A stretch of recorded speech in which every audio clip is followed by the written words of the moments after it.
Welcome to Fenway Park in Boston for Game 4 of the 4-game series between the Minnesota Twins and the Boston Red Sox. Hi again, everybody. I'm Don Orsillo. Welcome to Red Sox baseball. The Red Sox now know who they'll play in the postseason, at least in the first round. They'll play the Los Angeles Angels of Anaheim. As the Red Sox get it started, they know a little bit about this Angels team. They have played them 10 times during the regular season, and the Red Sox have won the season series 6-4. Red Sox have scored 64 runs against the Angels. It's the most against them since 1986. John Lackey will likely go in Game 1, and the Red Sox have been successful against him. 0-2 with an 8.38 ERA is Lackey. Most home wins, the Angels at home at Angel Stadium, but they must start the series on the road here at Fenway Park. We welcome in Jerry Remy. Jerry, now the Red Sox know who they're playing. Your thoughts on the matchup? Well, first of all, this is a very strange day today because this game means absolutely nothing. The Red Sox have, done everything they've had to do. They've clinched their division. They have the best record, so that means that every series will open up at Fenway Park, and that's great for the Boston Red Sox, and of course, and their fans to see them here at Fenway Park to open up every series. When you look at today's ball game, you're going to see the starters probably for a couple of at-bats, and then what's going to happen in the next couple of days is the Red Sox are going to try to figure out their roster to go against the Angels. And, Don, my guess in that first series, with all the days off and, of course, being 3 out of 5, the Red Sox will probably carry just 10 pitchers. That means 3 starting pitchers, which, of course, is going to be Josh Beckett, Kurt Schilling, and Daisuke Matsuzaka. Those will be the top 3, and I believe in that order. The questions are going to come in the bullpen. What are they going to do there? Who's going to be left off the roster? But kind of an unusual feeling today. It's the first time since opening day where a game really doesn't mean very much. From a manager's point of view, the only thing he hopes for is nobody gets hurt in this ball game today. Well, we'll be back to Fenway Park with the last regular season game coming up from Fenway Park on a beautiful day in Boston.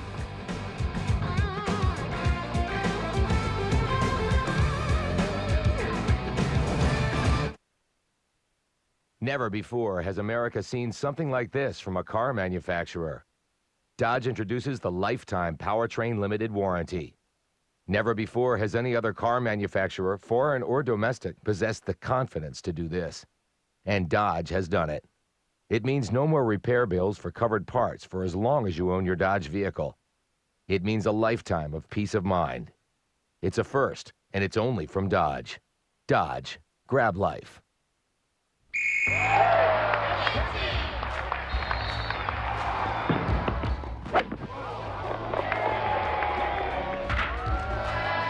DigTrophy.com has all your trophy needs. Trophies, plaques, acrylics, hollowware, ribbons, pins, medals. DigTrophy.com offers the lowest prices and quick online ordering. It's fast, easy, and secure. We have a free shipping policy and next-day service. We're just a click away. DigTrophy.com. Serving New England for over 50 years, we are the trophy people. The more business you do with your bank, the more you deserve a little VIP treatment, right? With Premier Checking from Sovereign Bank, you'll get special preferred higher rates on CDs and money market savings accounts, plus lower rates on home equity loans. And you can use any bank's ATMs at no charge. Premier Checking from Sovereign Bank. We put more into it so you can get more out of it. Here are 3 good reasons why you should get off the couch and call an affiliate of Le Cordon Bleu Schools North America.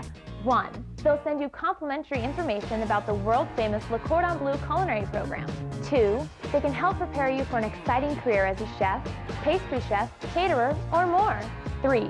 It can open the door for the kind of future you've always wanted. Call now for a complimentary brochure. For a brochure, call Le Cordon Bleu Schools of North America at 800-980-0257. Call now. Closed captioning for Red Sox baseball in Nesson is brought to you by Aflac. Ask about it at work.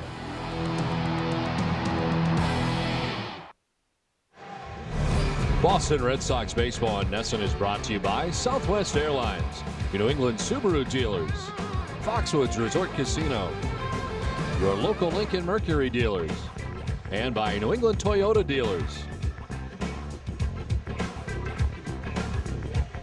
Hey, good afternoon once again, everybody. Welcome to a beautiful day at Fenway Park. A hint of fall in the air as the Red Sox and the Minnesota Twins wrap up this 4-game series. The Red Sox wrap up their regular season here today as the Red Sox looking to grab win number 97 of the year. They already have the best record in the American League as they come in at 96-65 with a victory here last night. They have secured home field, and of course it will begin the next round against the Los Angeles Angels of Anaheim, making their choice after the ball game last night to begin that series on Wednesday. We take a look at the best record marks, and of course, even if the Indians win today and the Red Sox were to lose, they'd be tied. And of course, the Red Sox won the season series, so it has already been determined. And the Red Sox get ready here to head out onto the field wearing their red jerseys this afternoon, the alternate jersey.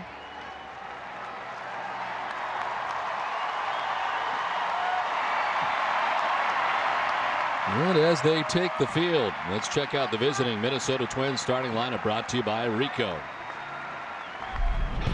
Nick Punto leads it off for the Twins. Hi, He's my at name is shortstop. Zach Eddy from Little Compton, Rhode Island. Leading off for the Twins shortstop, Mr. Nick Punto. At third baseman, Mr. Brian Boucher. In center field, Mr. Torrey Hunter. Designated hitter, Mr. Justin Morneau.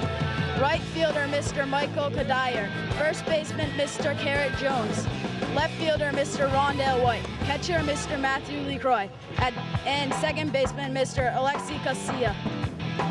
Nice job, Zach. Our starting pitcher is brought to you by Infinity, and on the mound today for the Red Sox, Julian Tavares. Well, this will be Tavares' 34th appearance of the season, his 23rd start. He is 7-10 with a 5.06. It's been a long time between starts for Tavares. Last time was on August 31st. That was against the Baltimore Orioles, and in that game lasted 3 1/3 innings. One start this year against Minnesota. 0-1. He gave up 2 runs in 6 innings against the Twins. The Red Sox defense is brought to you by your Boston area Lexus dealers. It'll be Mike Lowell at third base, Julio Lugo the shortstop, Dustin Pedroia at second, and Kevin Youkilis at first. Left to right, Manny Ramirez, Coco Crisp, and Jacoby Ellsbury, and Jason Veritek doing the catching. Umpire and crew this afternoon, Hunter Wentelstedt has played Sam Holbrook at first base, Randy Marsh at second base, and Bob Davidson is the umpire at third. Where available, this telecast can be heard in Spanish by selecting the SAP button on your television remote. Enjoy the game. Buenas tardes, amigos. Tavares missing with the first pitch to Nick Punto. Who started earlier in the series at second base. Today gets a start at shortstop. And takes the strike from Tavares, 1-1. Now Tavares probably go 3 or 4 innings in this game. You might see John Lester in the ball game, or you might see Gagne and Papelbon both in the game today.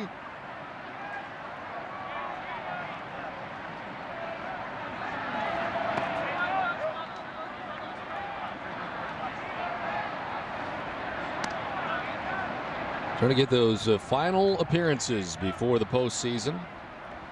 It'll be a bit of a layoff for the Red Sox, kind of like the All-Star break all over again, with Monday and Tuesday off. And then the one game on Wednesday as the pitch inside. Terry Francona saying that there'll be an optional workout here tomorrow. And then on Tuesday, the team will work out, take batting practice, go through their normal warm-ups, and get ready for the first game on Wednesday. The oddity is that you then have Thursday off and play Friday again. Well, in a 5-game series, you could have the possibility of 3 off days in that 5-game series. And then you take a look at the schedule. Game 1 on Wednesday, times to be determined. And game 2, you have Thursday off, Friday. And then, of course, the travel day, Sunday and Monday out west if needed. And then back here on Wednesday to finish up the 3 out of the 5 series. Nick Punto at first base, Brian Busher the batters. Punto walked.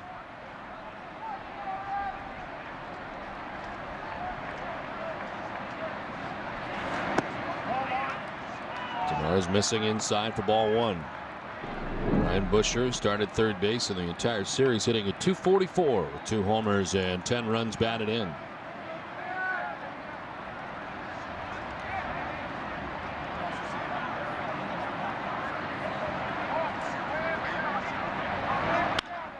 Right side, and by the dive of Pedroia into right field. Up to second base goes Nick Punto, and the first 2 have reached here in the top of the first inning for the Twins.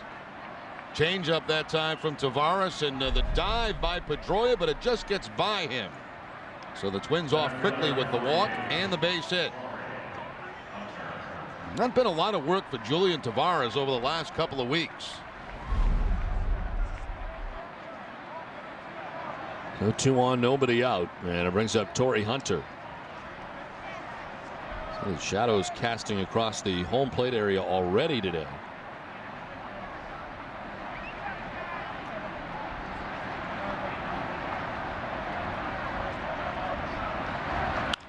Hunter lifts it out towards deep left center field. Manny Ramirez on the run, but that ball is going to one-hop the wall.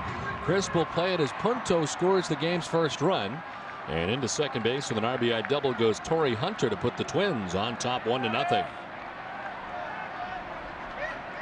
Torrey Hunter picks up his 107th RBI of the season. Had been 2 for his last 11. But gets his fastball middle in from Tavares and plants it off the bottom of the left field wall. Actually, one hop off the left field wall.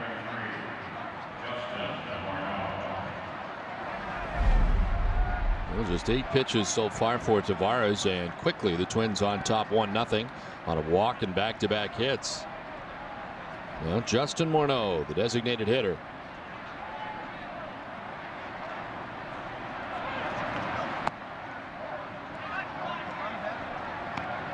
Because Kurt Schilling was supposed to make the start here this afternoon, but he was scratched. Nothing physically wrong with Schilling, which leads me to believe that he will be the game 2 pitcher in the series coming up with the Angels. So it popped up. Lugo started in, now ducks back and makes the catch for the first out. I wonder what changed there, because it seemed like for a while there that they had Daisuke lined up for that second spot, and why they decided to go a different direction. Maybe the matchup, perhaps. Maybe the matchup, maybe the way Schilling's been pitching recently. Of course, Daisuke coming off a very strong start his last time out, but I think the Red Sox comfortable with the veteran in that number 2 slot behind Beckett. And of course, if it did go 5 games, it would be Schilling who would pitch the 5th game of the series.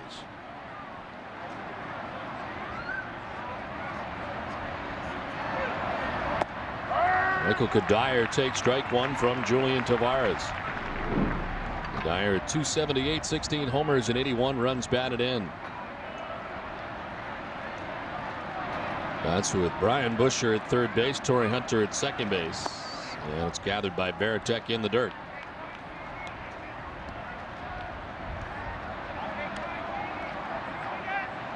'34th overall appearance today for Julian Tavares. 23 starts. The bulk of those coming in the first half of the season.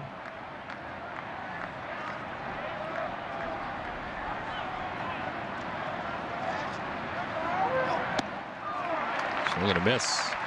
And then it's 1-2.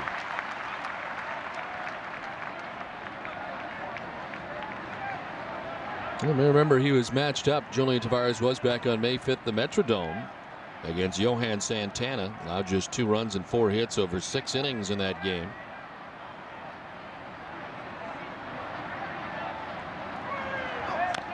Tap foul. We'll do it again with a count of 1-2.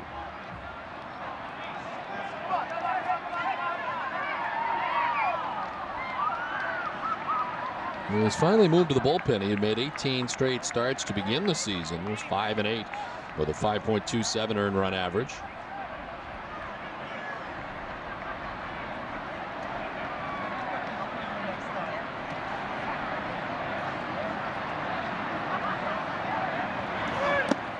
In the dirt, and it evens up now 2-2 to Kadire. Julian's numbers at Fenway, he is 2-6 with a 4.97 earned run average. 13 games, 10 starts. Deals with Busher at third base, Hunter at second base. 1 down and a run in here in the top of the first.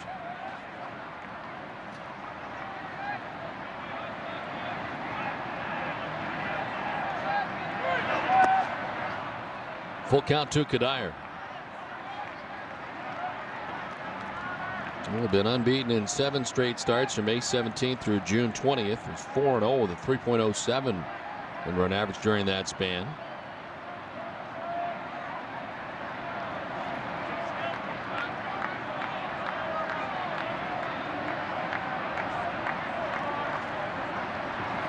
Now the payoff pitch. Ball 4, he walks him. So the second walk of the inning allowed by Tavares. Kadire down to first base. A lot of change-ups here in the first inning by Julian Tavares. Couple of walks, couple of hits. And some of that rust showing on Tavares. As I mentioned, he has not worked very much over the last couple of weeks at all.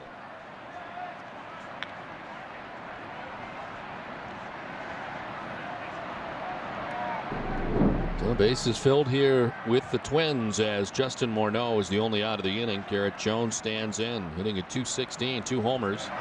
And 14 runs batted in as he takes strike 1.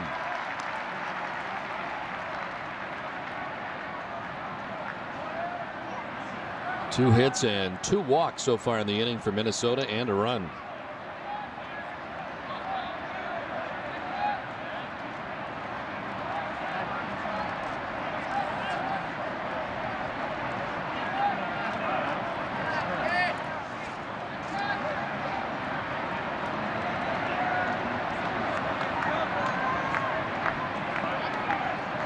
Garrett Jones 3 for 7 in the series against the Red Sox, including his second career home run, which was off Josh Beckett. He drives one to center field, sending Coco Crisp back at the wall. Crisp will make the catch and bang into the wall.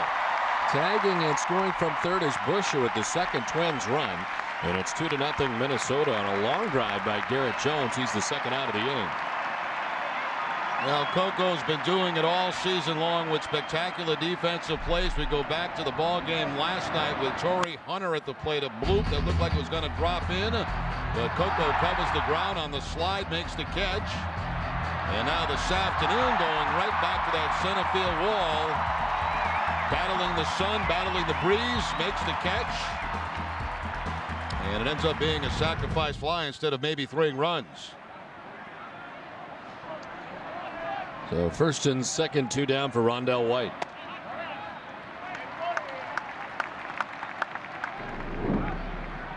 Another 170, 4 homers and 19 runs batted in.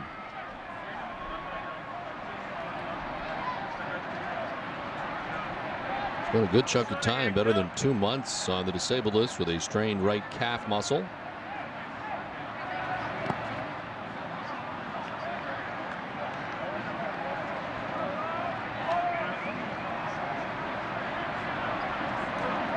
He was 1 for 3 with a home run and a run batted in the series against the Red Sox so far.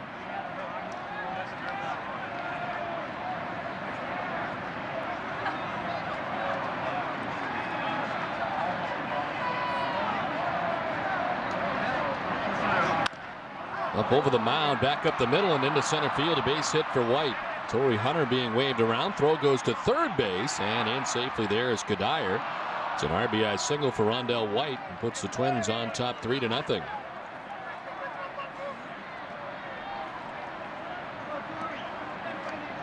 Now you mentioned it, Don. Rondell White missing a long time with injuries this season. A home run last night. Now the big bounce over the head of Tavares. The throw goes to third base, but they're not able to tag the runner going to third before that run scores. Matter of fact, I don't think there ever was a tag applied by Mike Lowell.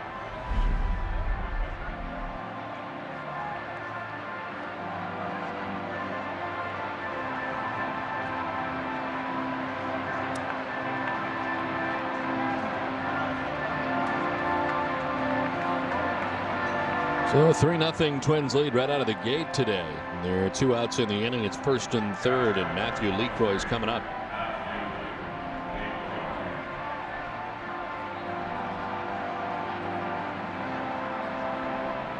LeCroy is 3 for 17 since rejoining the Minnesota Twins. Overall at 176, no homers, no runs batted in.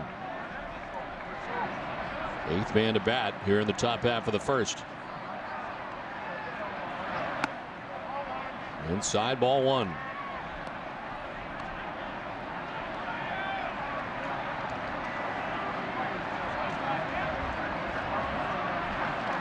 Kadire at third base, cross the diamond. Rondell White at first base. There are 2 outs here in the top of the first. Ball 2, 2-0. There is already action in the Red Sox pen. Brian Corey is first up. Tavares about to throw his 25th pitch of the first inning.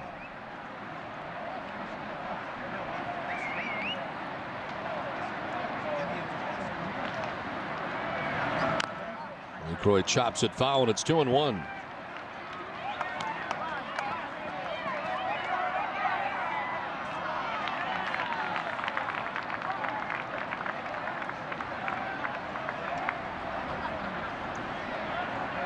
Lead at third for Kadai. Rondell White at first base.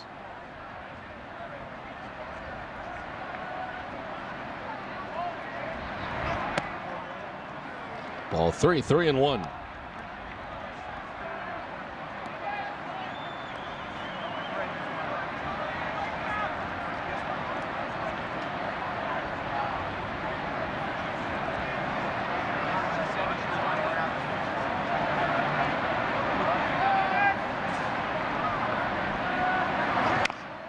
Chops it left side towards Lowell, who will go to first base with it for the out there as the run in the inning. There are 3 of them for the Twins as they score 3 times, take a 3-0 advantage.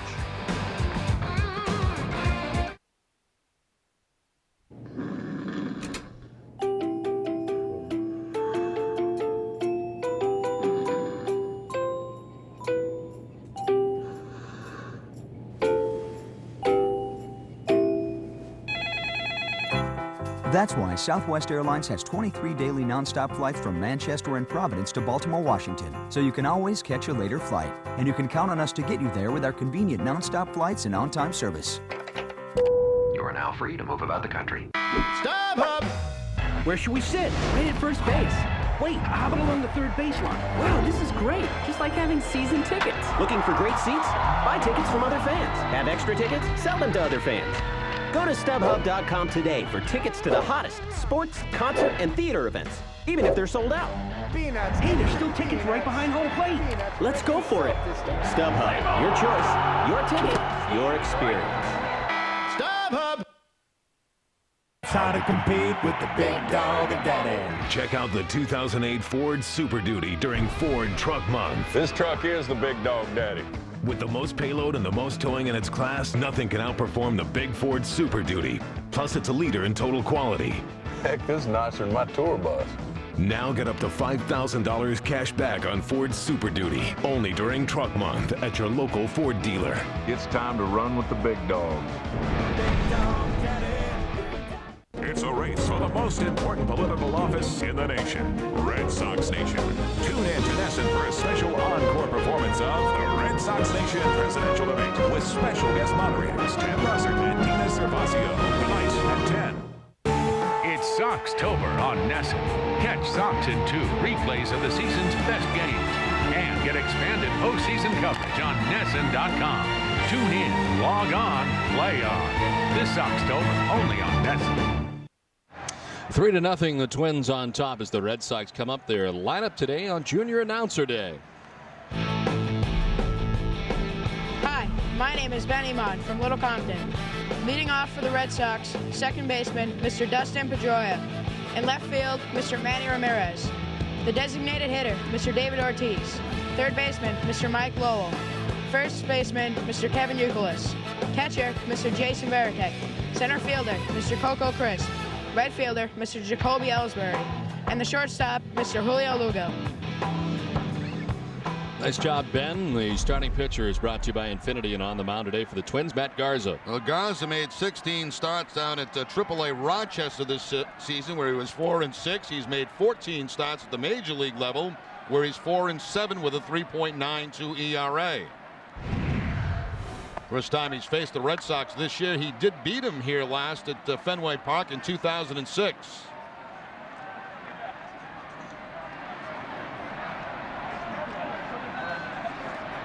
Deals with Dustin Pedroia here in the bottom of the first inning. It's a 3-0 Twins lead as Pedroia pops it up on the first base line. Garrett Jones in Fairground makes the catch for the first out. The Twins defense will have Brian Busher at third base, Nick Punto the shortstop, Alexi Kassir at second, and Garrett Jones at first. Left to right, Rondell White, Torrey Hunter, and Michael Kodaya, and Matthew Lefroy doing the catching. That defense is brought to you by New England Ford dealers.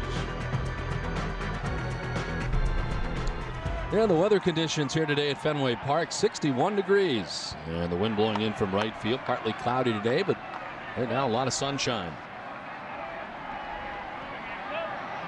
Manny Ramirez. But Manny's not getting too used to this number 2 spot in the order. He's been there the last 5 games. It's a .295 overall, 20 homers and 87 runs batted in. I think when Wednesday rolls around, you'll see Manny right back in that 4 hole behind David Ortiz.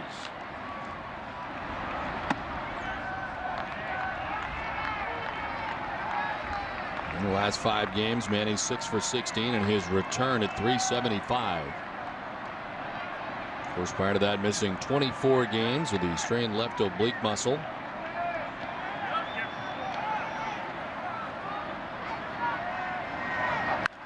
This one on the ground foul outside of third, and it's 2-1. The league leaders are brought to you by Olympia Sports. Over the last 10 days, the American League team highs. Red Sox on top, hitting at .311. Yankees second at .310. Tigers, Orioles, and Mariners round out the top 5.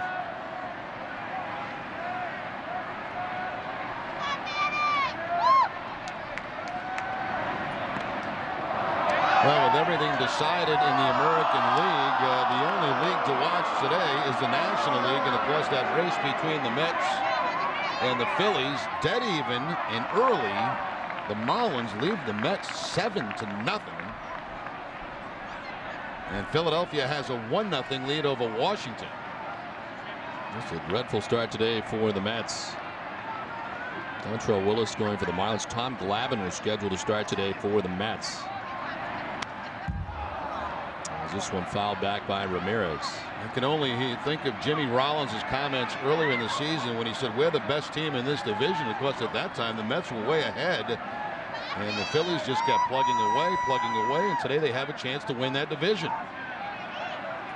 Both 88 and 73 to begin the day.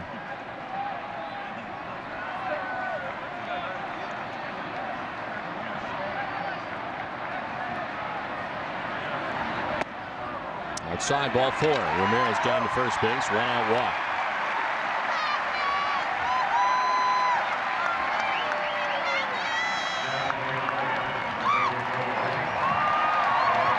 So 1 down. Ramirez at first base. Here comes David Ortiz.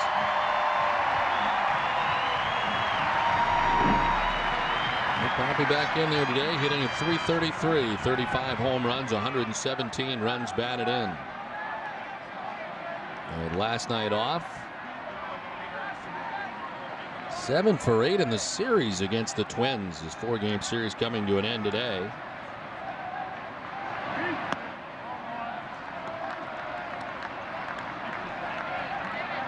Seven-game hitting streak coming into today's action at .593 during the 7-game stretch.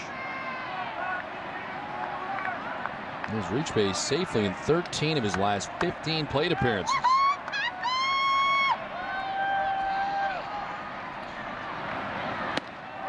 A number of players came up big down the stretch for the Red Sox, and certainly David Ortiz in that category. Mike Lowell, J.D. Drew, Josh Beckett.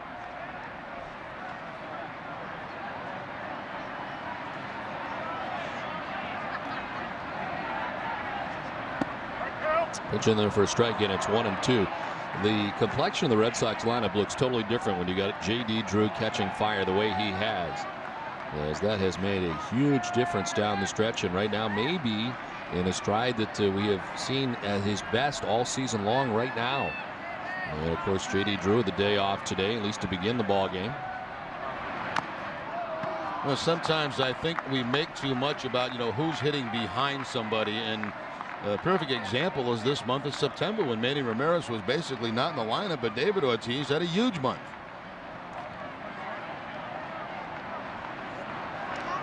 J.D. Drew in the last 17 games hitting at .390.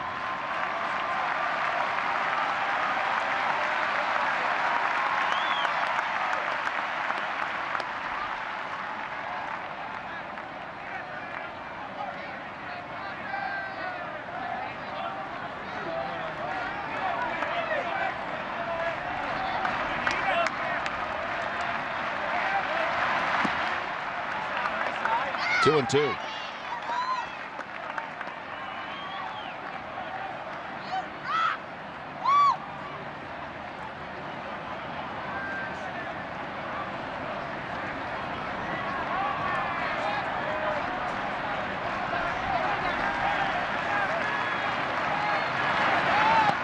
Ortiz strikes out. Garza's able to get him for the second out of the inning. First strikeout of the day for Matt Garza. Good over-the-top curveball that time from Garza to pick up the strikeout. He's a fastball, curveball, slider, change pitcher, and that's that 12-6 curveball to pick up the strikeout.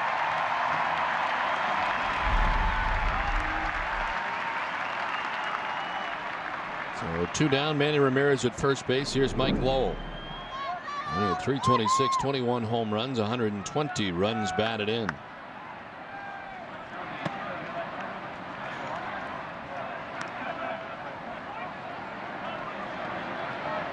And of course, Lowell, in Manny's absence, batting in that 4 spot. It'll be interesting to see where he bats when the playoffs start. I imagine probably be 5th.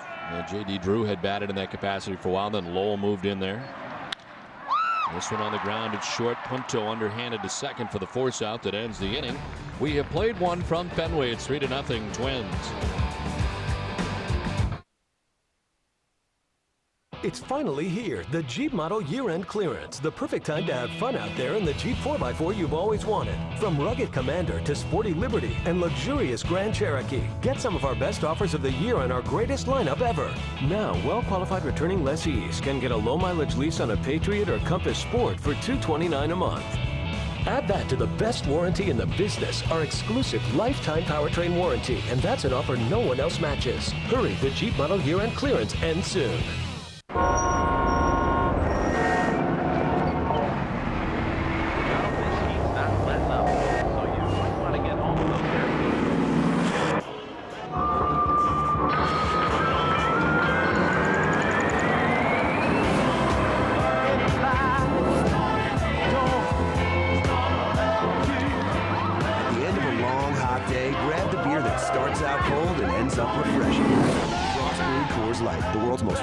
Beer.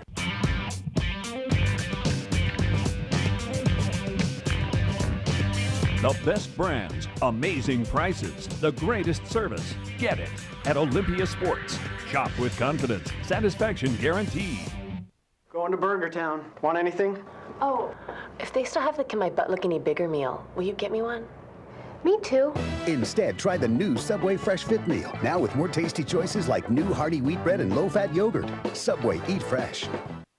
Hood is pleased to partner on Conigliaro's Corner, which provides Hood a unique opportunity to enhance the lives of children throughout New England. During the 2007 season, Hood will donate 20 seats in Conigliaro's Corner for each Sunday game to children's hospitals through the Hood Home Team Advantage program.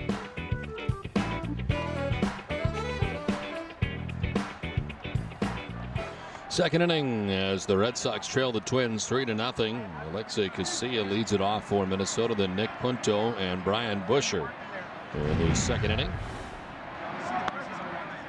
Casilla takes the strike.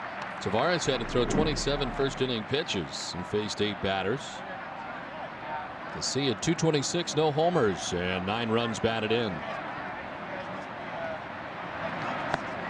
Want to send some birthday wishes along. The Red Sox Nation would like to wish a happy birthday to long and devoted Red Sox fan Emily McDonald of Mashpee. Now, Emily, she's going to be celebrating her 100th birthday on October 8, 2007, along with her 5 children, 26 grandchildren, and 60 great-grandchildren. Wow. She's been following the Red Sox for 85 years. She was around for the 1918 and 2004 World Series, and she's looking forward to enjoying another championship in 2007. That's quite a family.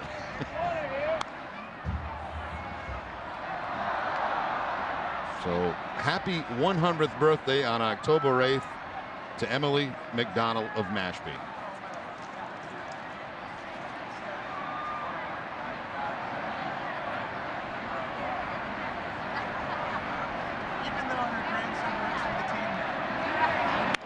Casilla to the backhand of Pedroia. Throws to first in time to get him for the first out of the second.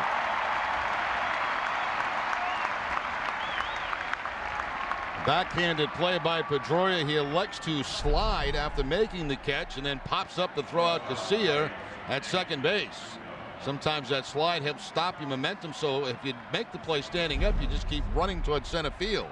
That stopped him in his tracks, and he was able to get up and throw out Casilla at first base. One down for Nick Punto. Punto walked and scored in the first inning, part of the 3-run attack by the Twins in the first.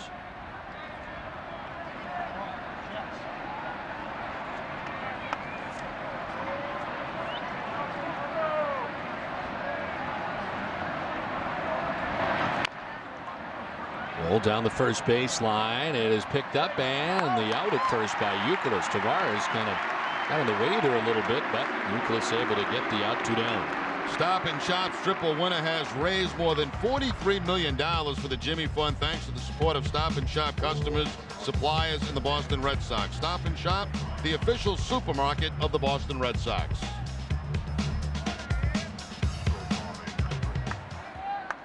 Two down here in the second inning, and Brian Busher coming up.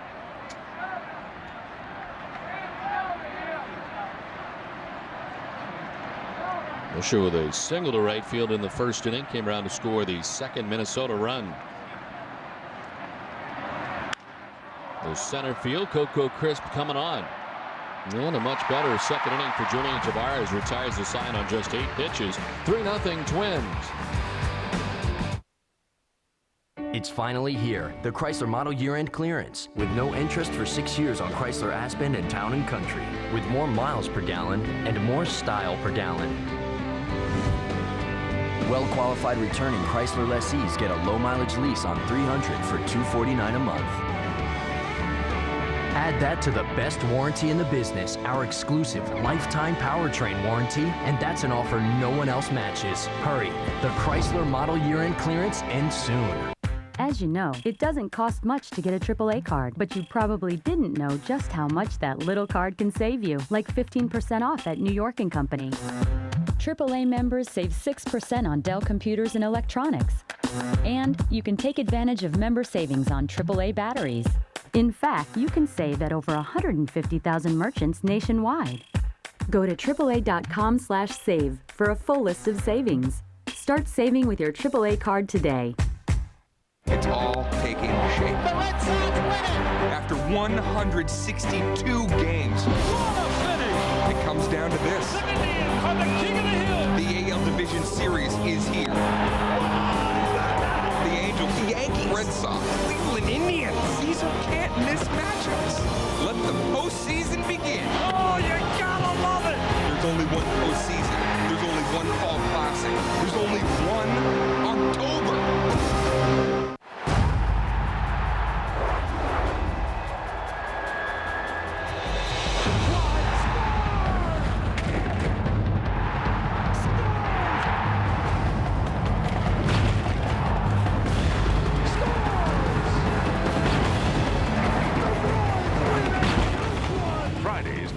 Hockey Night with Bruins Stars coverage beginning at 8 on NESN.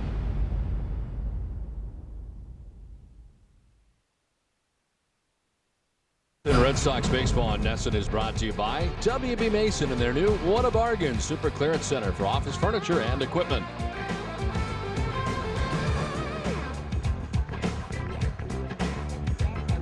Last half of the second inning, Red Sox trailing 3-0 to the Twins today. Kevin Euclid leading it off. And he takes strike one. I think I look a little bit like Nomar Garciaparra there. I look like Sonny Bono, the late Sonny Bono. The only thing that looks like me are the abs, you know, Yeah. six-pack abs. On the ground to the backhand. Punto, the long throw, gets it there in plenty of time for the first out of the inning. It's generally the type of bathing suit I wear, too. Yes. You know, actually, starting about 5 o'clock today, I'll be in that the rest of the winter. I noticed you've worn that around the pool sometimes on the road. Yeah. Sometimes it's uncomfortable. Yeah. But you're not afraid, I will say that. I throw it out there. Yeah. One down for Jason Varitek. 254, 16 homers, and 67 runs batted in. Seeing this game means nothing today. I don't see any reason why at some point today we shouldn't have a home a half inning. Not a bad idea.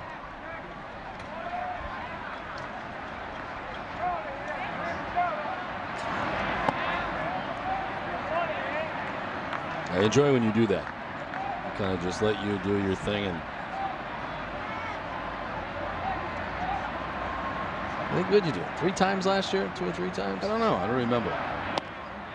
Games have been so tense this year. You haven't had a chance to do it. But, you know, today's like, okay, let's get it over with and move on. Let's get to the playoffs.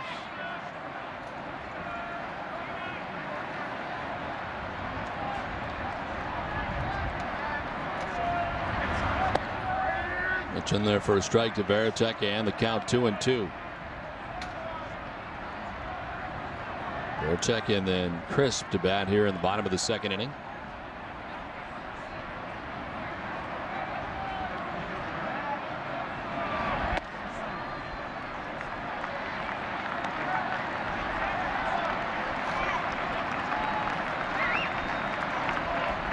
A breeze blowing from right to left right now across the outfield. Red Sox batting here in the bottom of the 2nd inning. Ball 4 and down to first base goes Varitek.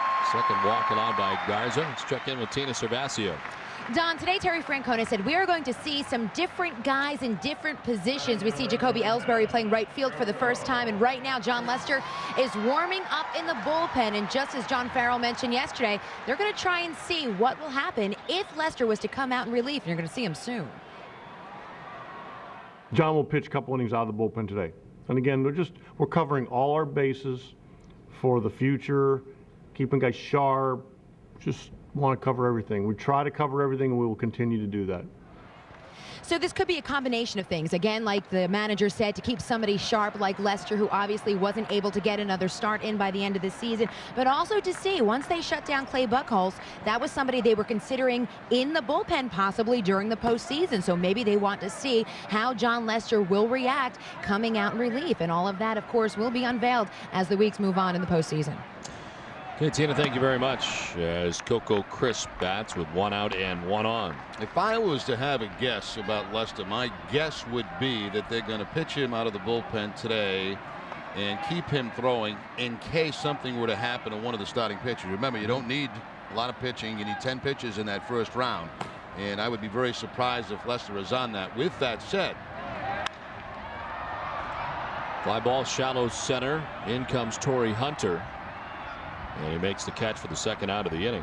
With that said, Don, if there was some type of injury to maybe one of the pitchers, they couldn't go, then Lester would be certainly put in a position where he would be a starter. And as you get into the, if you can get into the 4 out of 7 series, then he becomes, I think, more of a factor. I don't think he is a factor in round 1.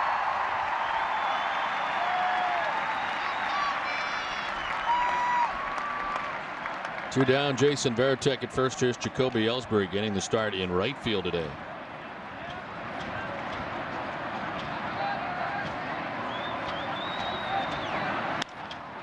On the left field line, Rondell White over, but that'll get back into the seats.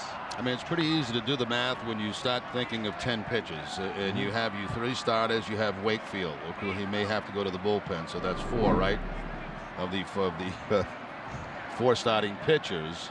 So then when you go to the bullpen, 5 would be Papelbon, 6 would be Del Carmen, 7 would probably be Okajima, 8 would be Lopez, and that would really leave 2 spots. Mike Timlin would be involved, I would believe, is 1, and that would leave 1 spot open in the bullpen.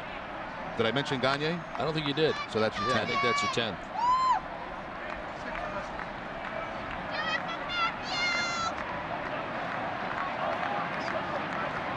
And then, of course, you reshuffle for the next round should you get through the division series. There's a pitch in there for a strike.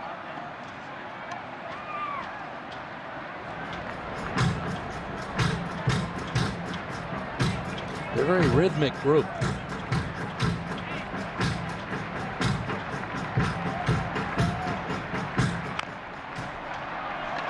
And the third baseline on the run. Busher threw it. And is unable to get Ellsbury. Really had little chance with Ellsbury running. As he reaches to second base goes Varitek, 2 down. Now the only hope that Busher had there that the ball would go to foul territory, and that was not going to happen. No chance at all to get Ellsbury at first base with his speed. Nice play though. He bare hands it, makes the effort, but Ellsbury already 5 steps by the bag by the time the ball gets there. So it's the first hit of the day for the Red Sox. First and second now, 2 down for Julio Lugo.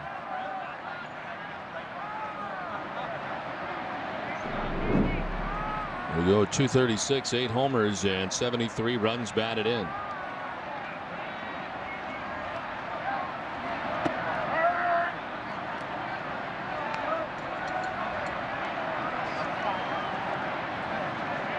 Lugo with 5 hits in his last 31 at bats, hitting at just 161.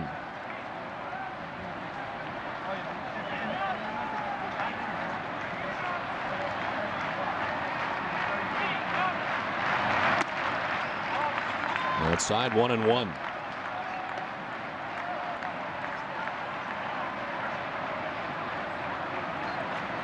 Garza's walked 2, 1 last inning, 1 this inning. Veritek, the walk, stands at second base. Ellsbury with the infield hit.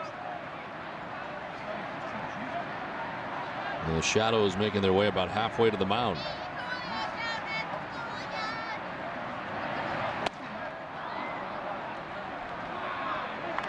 And we've mentioned many times, when those shadows become involved, the pitch that's the most difficult is anything that spins. A curveball, a slider, because it's very difficult to pick up the rotation on the baseball.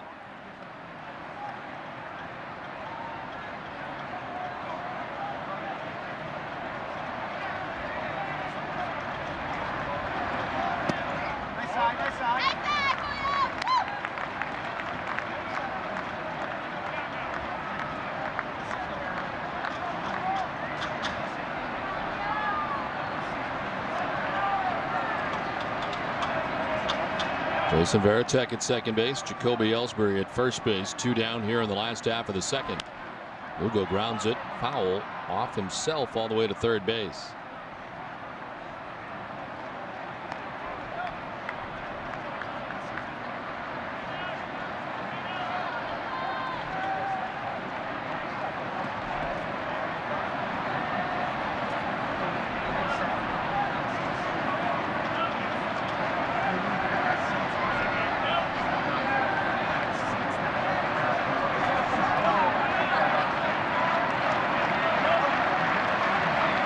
And the 2-2 to Lugo.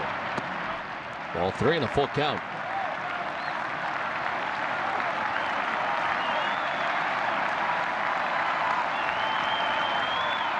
Runners will be in motion here with a full count. 2 down to Julio Lugo.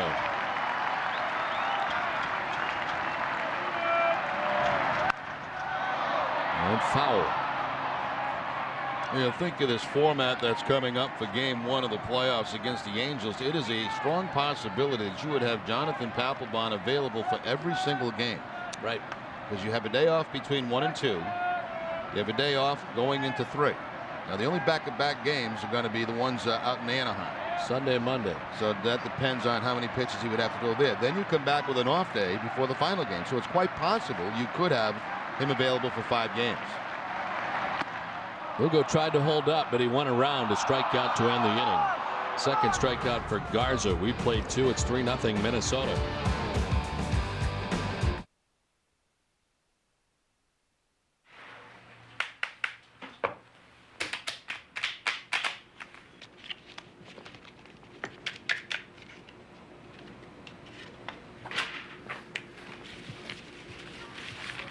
You need a little. I'm good. Okay. Maybe touch a deal. Yeah, okay. There's a better place to play. Foxwoods Resort Casino, home of the only poker room in New England. Check out the action at foxwoods.com. I am your idea, and I'm huge. Tab me, bind me, stack me, send me round. I'm your big idea. You can't stop this. I'm your biggest idea. And Rico moves me, shows me, sends me. Leaves me behind, but never in a bind. It's the big time. I'm your big idea. And Rico's how we go and go and go. Did you send out those FTPs? Yeah, yes. Bye. Guys, why are we filling ourselves up with just anything? We deserve hot, juicy Junior Bacon Cheeseburger from Wendy's. It's delicious. and it only costs 99 cents. Filling up with just anything? That's wrong. Wait. Getting big taste for only 99 cents? That's right. Like the Junior Bacon Cheeseburger with fresh, never frozen beef, or our 5-piece crispy chicken nuggets made with all white meat. Wendy's. That's right. The exclusive official Red Sox 2007 American League East Championship Louisville Slugger bat is now available for just $129.95 plus shipping and handling. To order, call Hamster Direct at 866-280-BATS or see it at BigTimeBats.com. Top half of the third inning. It's 3-0. The Twins on top of the Red Sox, and it is the return of Julian Tavares to the mound after a very good second inning. He retired the side on just 8 pitches. Well, a beautiful day in Boston. This Play Profile is brought to you by Sovereign Bank, the official bank of the Red Sox cable network. 184 in the third innings without allowing a stolen base. Second longest streak in the American League, only Kenny Rogers with a longer one. Torrey Hunter leading it off here in the top half of the third. Hunter with a double in the first inning to drive in a run. His 107th RBI of the season.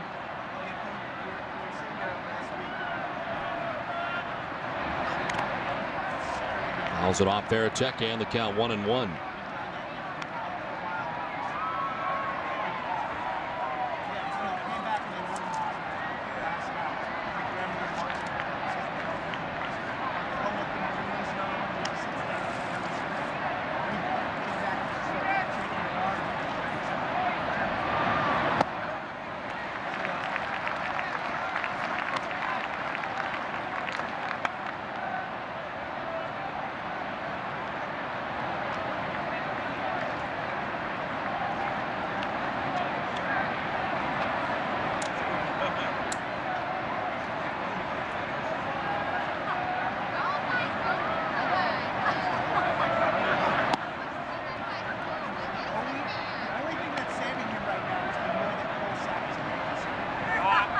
Well, 40 years ago today, September 30th, 1967, the Red Sox earned a 6-4 win over the Twins here at Fenway to tie Minnesota for first in the AL in 91-70 with 1 game left to play. As this one chopped to third, Lowell's throw to first in time for the out to begin things here in the third. Let's send it back to Tina Cervasio. Don, you and Jerry were talking earlier about the postseason roster and how many pitchers the team maybe plans to carry. Well, Julian Tavares says he believes that he will be on that roster, but doesn't expect to pitch much. I can be on the roster and not pitch at all. You know, it's happened to a lot of people before. I mean, if I'm a professional, I've been in the postseason before. I know how many guys it takes for 3 out of 5. You get the 3, 4 starting pitchers, and soon they go 6, 7 innings. You're gonna get your 2 best right hand and the 2 lefty. So I'm smarter than that. And of course, Julian mentioned names like Lopez, Okajima, Timlin, Del Carmen, of course, Papelbon and Gagne, guys that will definitely be in there. He believes, this is just coming from Julian's opinion. And another thing about Julian, we noticed that he was not at the celebration the other day when the team clinched the division title. He said that he lives about 40 minutes outside of Boston, left. The Yankees were up, and he said, I was driving home, didn't even listen on the radio. And by the time he got home, he flipped on another station, saw that the Orioles had won, flipped over to Nesson and was watching the celebration. He said, you know what? I've celebrated before. I was so happy to just watch my team celebrate. He felt he was part of the team, but he said he plans on celebrating a World Series championship. So he said there'll be plenty of champagne for me to come soon. All right, Tina, thank you very much. Yeah, he wasn't alone in that department. A few of the Red Sox missed the celebration, including Manny Ramirez, as it was sort of unusual the way it all went down, but pretty big celebration here at Fenway Park for the Red Sox. Well, you're sitting there, you know, and you have the Yankees have a big lead, and they got Mo sitting out there in the bullpen. You figure, well, you know, that's the Yankee game.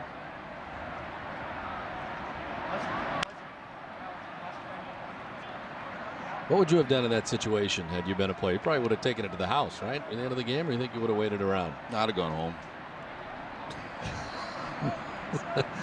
I didn't hang around much after the game. I was pretty much got to get out there fairly quickly. I felt like there was nothing more you can do when it's over, you know. And any time that like if I had a bad day and needed extra work, I couldn't do anything about it that night. So I'd come back the next day early to take care of business. But that's a tough one. You know, you're the kind of guy that likes to hang around the clubhouse, and I'd have felt the same way. I mean, I'd have felt the fact that, you know, with the Yankees the lead, well, it's not today, it's going to be tomorrow, and I probably would have left. I tried to get back myself that night. When I got home, I saw Tom Caron on 9-9, and I was like I was in my Lexus thinking, you know, should I go back? Should I stay here? And I started out, and all of a sudden I ran out of gas on Route 20, and that was it. So I had no choice to get back. You know. So you tried, though. I mean, you did the best you could to get back. That was really nice. I tried, but I should have checked my gas tank before I, you know, left the ballpark. So I was stranded on Route 20 without gas. Michael Kadire bats with 2 down here in the top half of the third. And then when the guy came to put gas in my truck, he, you know, in our celebration, he poured gasoline all over me and almost burnt to death. It's a nice story. There's all kind of ways people celebrate these things, you know, and it's different. It's a good thing I didn't fire up a heater, because I'd have been.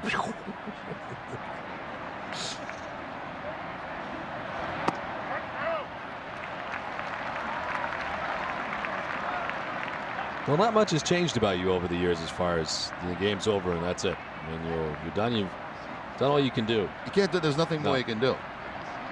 It's over. You know, you can't change it.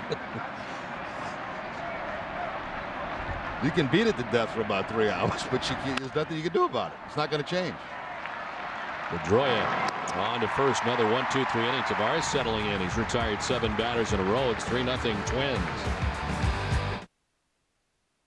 Thanks, folks. I gotta get going. Cindy, keep my plane ready a little later.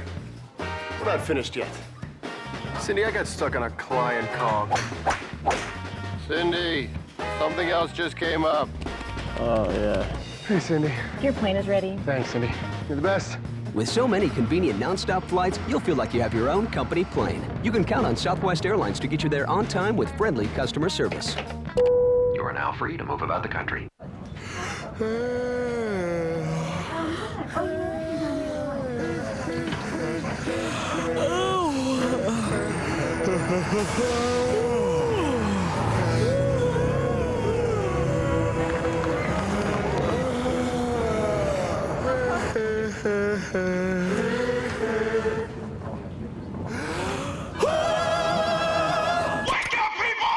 New Diet Pepsi Max with ginseng and more caffeine. Dunkin' Donuts knows it's not easy being a regular, everyday working guy. To prove it, we tried this experiment with hip-hop star Jermaine Dupri. Come on, girl. Back, girl. Do I get a ticket or something? Nah, we ain't got no ticket. Made for the regular, everyday folks. The tasty new Bacon Lovers Supreme Omelet. America runs on Dunkin'. For a chance to win great football prizes, visit DunkinDonuts.com. No purchase necessary. Fran, I love what you've done with your bathroom. What's that? It's a walk-in tub. It's made life so much easier after my surgery. And it's good for Harold's arthritis. He loves the hydrotherapy jets. And Marge, this is an Indulge-A-Bath. It gives you more for your money. Even the installation was included. It's so roomy, and that seat even fits my bob. Harold? Oh, Marge? Indulge-A-Bath walk-in tubs. Call now and save $1,000. Last half of the third inning back at Fenway, the Minnesota Twins have a 3-0 advantage over the Red Sox. Top of the Boston order, Dustin Pedroia to lead it off. Well, it's Pedroia, Ramirez, and Ortiz here in the third. Dustin popped out to the first baseman, Garrett Jones, in the first inning.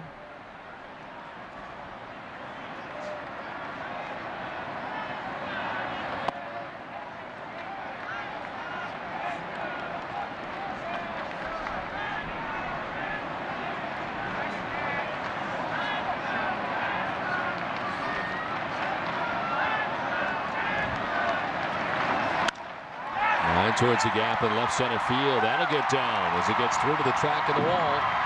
Pedroia headed for second base. Got himself a leadoff double to begin things here in the last of the third. You know, on this last day, there are some personal things to try to accomplish, and one for Dustin Pedroia is to remain in the top 10 in hitting in the American League. Now, coming into the game today, he's at 317, number 10 in the league. Now, that's quite an accomplishment in your first year as a rookie to be in the top 10 in batting in the American League. So today he's 1 for 2 as he tries to hold on to that 10th spot. With the base hit and the 1 for 2, a 318 batting average. Jeter is 9th at 322. There's Manny, walked his first time up, one of 2 walks so far given up by Matt Garza today. And a swing and a miss.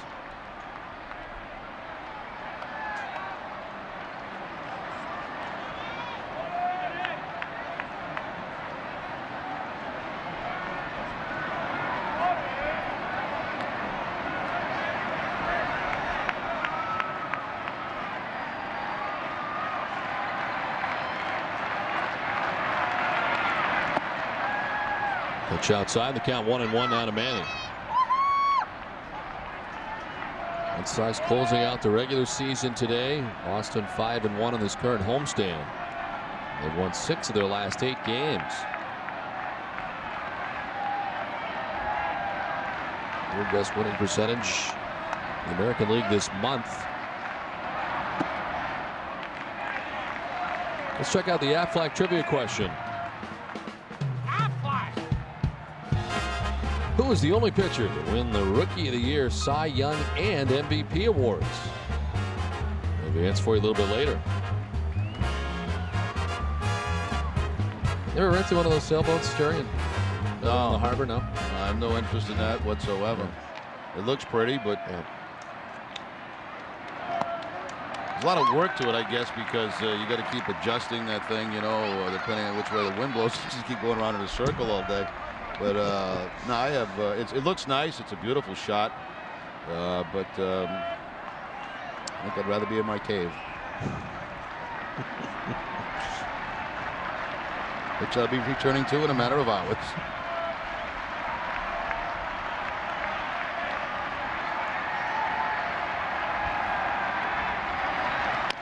And he chops it right side. Casilla backing up on the high hopper from the outfield grass. Throws out Ramirez. As Pedroia is on to third base with now 1 down.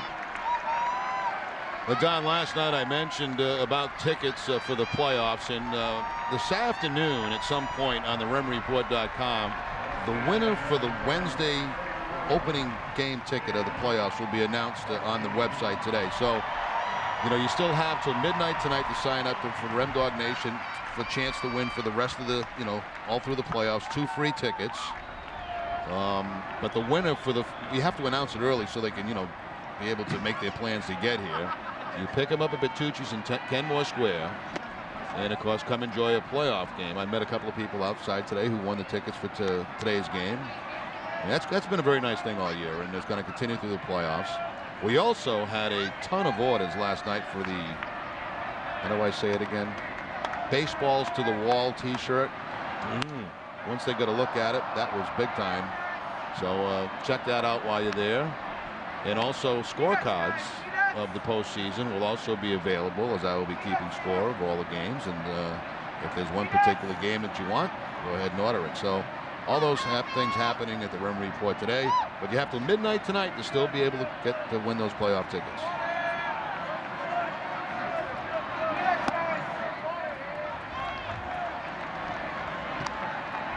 Not that it matters, but where are the seats? Do you know? Yeah, the seats are first base. They're grandstand seats, and they're up behind the Red Sox dugout, up in the grandstand section. Oh, pretty good. Yeah, and then the same seats for the playoffs. They'll be the exact same seats as they have been all season long. And Cheese sends one foul back into the boxes.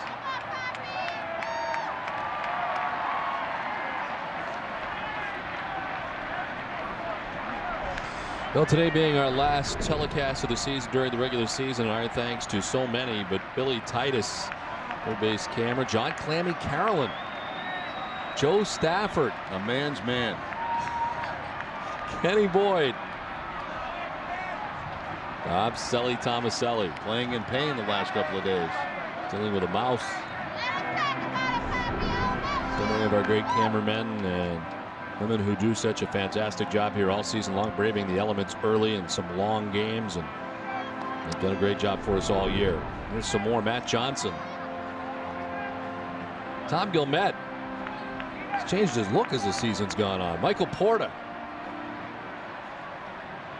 Ted LeBlanc. And Jim Martins.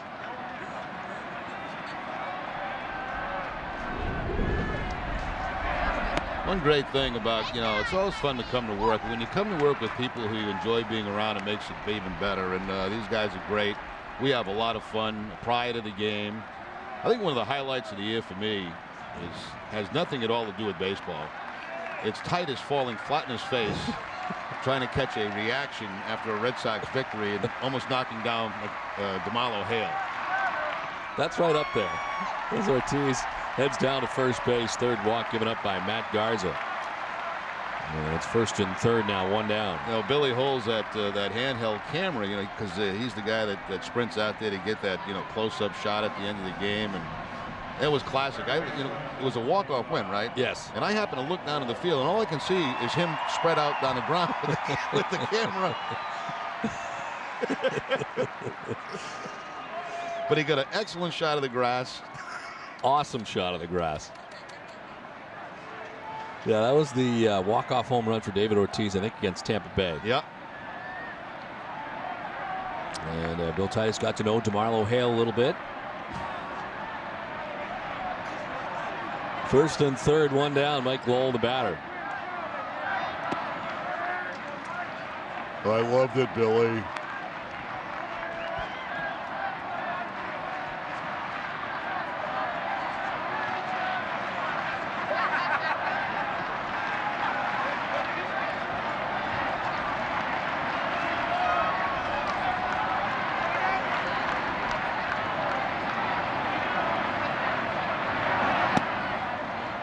Ball to Lowell, and the count 1-1.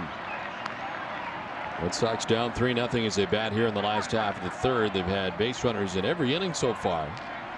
Left one on in the first, two in the second. It's first and third this time with one down.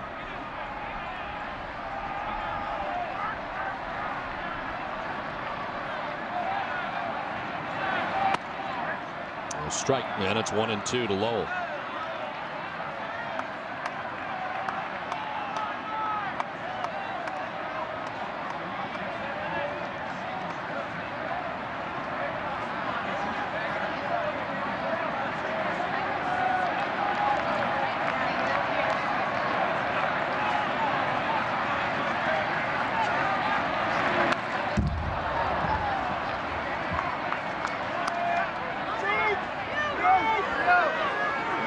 Lowell with 120 RBIs, tied for fourth in the American League. And of course, the most ever by a Red Sox third baseman.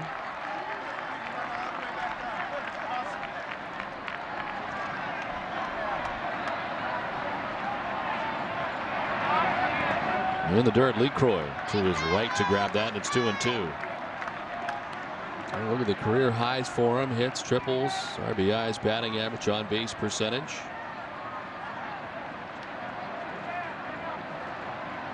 One home runs for Lowell this season for the Red Sox, one more than he had last year. And his career high hit 32 home runs for the Florida Marlins back in 2003.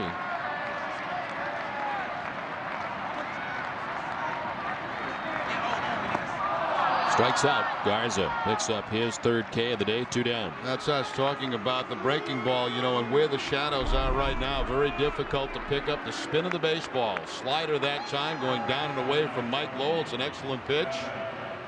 And Garza picks up the strikeout. 2 on breaking balls and 1 on a fastball.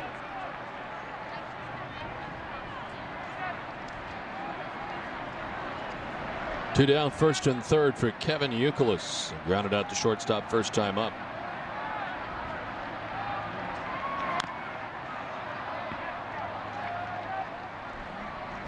Boston Red Sox baseball on NESN is brought to you by Citgo, Nissan, and by Dunkin' Donuts.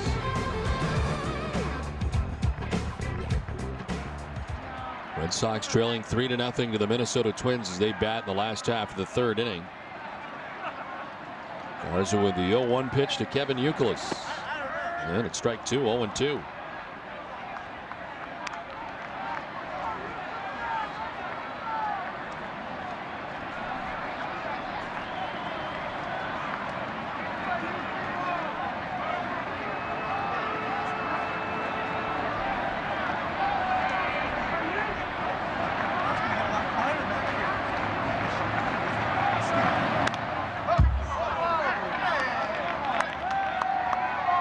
Youkilis been battling some injuries.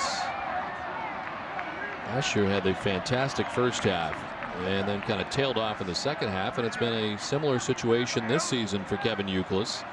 And again, you got to wonder about the injuries being a factor this season as they were last year in the second half. Last year going to get worn down by several different ailments as this one is grounded foul.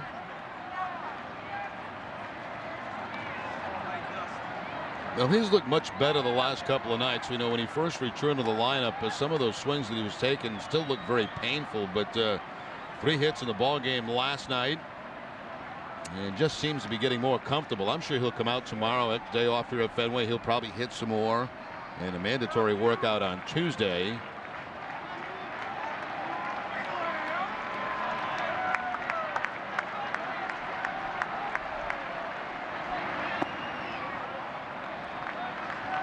Ball and 2 strikes to Kevin Youkilis.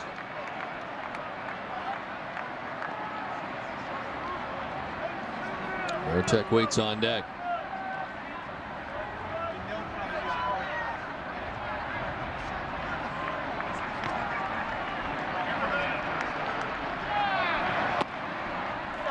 Two and two.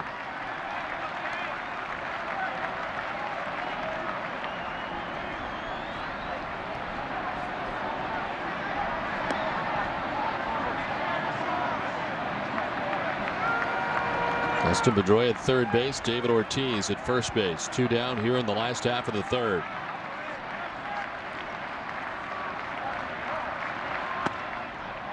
Framed by LeCroy, but just off the outside edge, full count.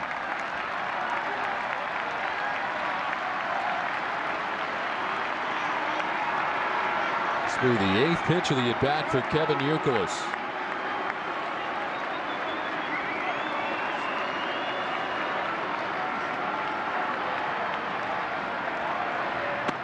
Oh, he strikes him out. Back-to-back strikeouts for Garza. Red Sox strand 2 more. They've left 5 on through the first 3 and trail 3-0. You can't wait any longer. Just can't wait. Toyota clearance deals go fast. Just can't wait. Wait now and you'll miss out. Hurry! You can save on the last of the 07 Tundras with $3,000 cash back. Or you can save with 1.9 financing for 60 months or lease for just $299 a month for 36 months with $19.99 due at signing. Toyota's last chance clearance ends October 1st. Your chance to save is now. You just can't wait. Just can't wait. If you want it, here it is. Come and get it. Make your mind up fast. If you want it. The clock is ticking at the Chevy Time to Buy sale. For a few short days, get great deals on most Chevys. Hurry, time is running out. Well-qualified buyers get 0% APR financing for 60 months on all 2007 Chevy Silverado half-ton crew cabs. Shop and compare at maindrivechevy.com. Feel the freedom driving home the all-new redesigned 2008 Subaru Impreza. This hot new Impreza comes standard with a 170 horsepower Subaru Boxer engine and symmetrical all-wheel drive. 4-wheel disc brakes with ABS and 6 airbags are all part of the package. Buy an all-new, totally redesigned 2008 Subaru Impreza starting at only $16,995. Go to NewEnglandSubaru.com for a list of local dealers. Feel the freedom. Feel the freedom. My idea, a home phone service that lets us talk all we want. Switch to Time Warner Cable. How about let me switch and keep my phone number? My idea? Let's see, phone, internet, cable. And if I get the whole package, give me a deal. We think like you think. That's why we make it easy to get everything you need on our advanced fiber network. Save hundreds of dollars a year when you get digital cable, Roadrunner high-speed online, and digital phone together. Time Warner Cable, the power of you. The Bear is back, and it's only on Nesson. Get ready for the new Bruins season with the guy who knows the Bees best. Andy Brickley hosts Rick's Bruins Preview Tuesday night at 9. And don't miss the season opener next Friday night from Dallas. Our pregame coverage begins live at 8. You know what I like about Andy Brickley is I don't know much about hockey at all. And when I watch a hockey game, he teaches me something about the game. And that's what a good analyst is supposed to do. So I'm looking forward to learning more this year. Well, you'll have plenty of time coming up here in the very near future to check it all out. The Bruins home. It'll be interesting Celtics season as well. John Lester takes over for the Red Sox. We head to the top of the fourth. First relief appearance for Lester. 11 starts, the 4-0 record, 4.72 ERA.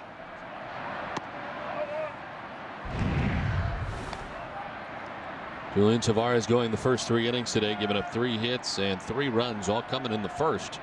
Walked 2, did not strike anybody out, and retired the last 7 batters that he faced before departing. Garrett Jones hitting it off here in the top of the fourth. Evens the count at 1-1 with a swing and a miss.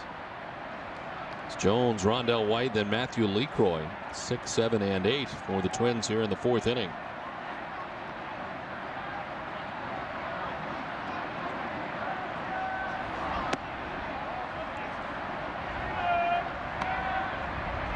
Garrett Jones has supplied the Twins with a run today. His 15th RBI of the season. Did it on a sacrifice fly to center field. Back at the wall, Coco Crisp made a nice catch. And it scored Brian Busher with the second Twins run.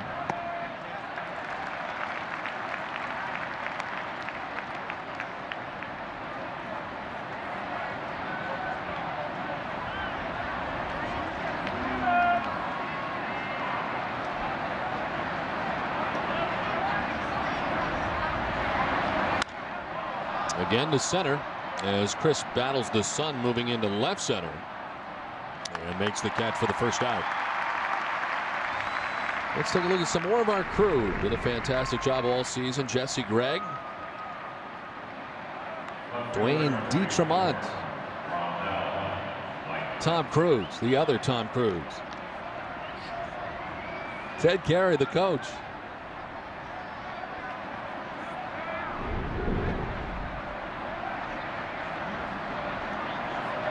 One down here in the 4th inning. Rondell White coming up. Pitch in there for a strike and a swing and a miss. White singled to center to knock in a run in the first.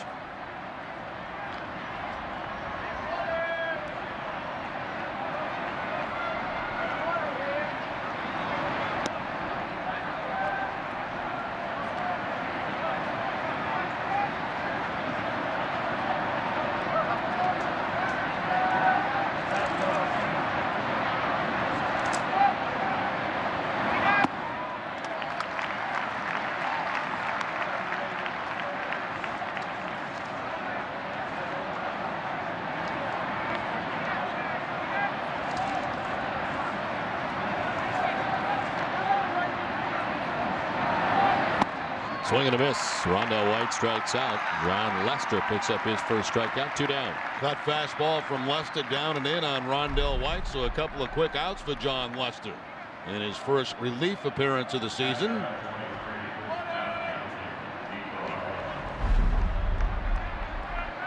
So 2 down here in the 4th inning. Matthew LeCroy, the batter, grounded out to third base. First time up.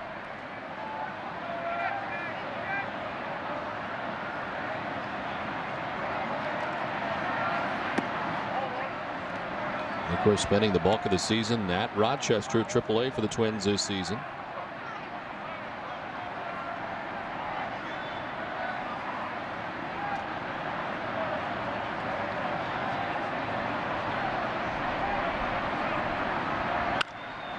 Up the middle and ranging is Lugo.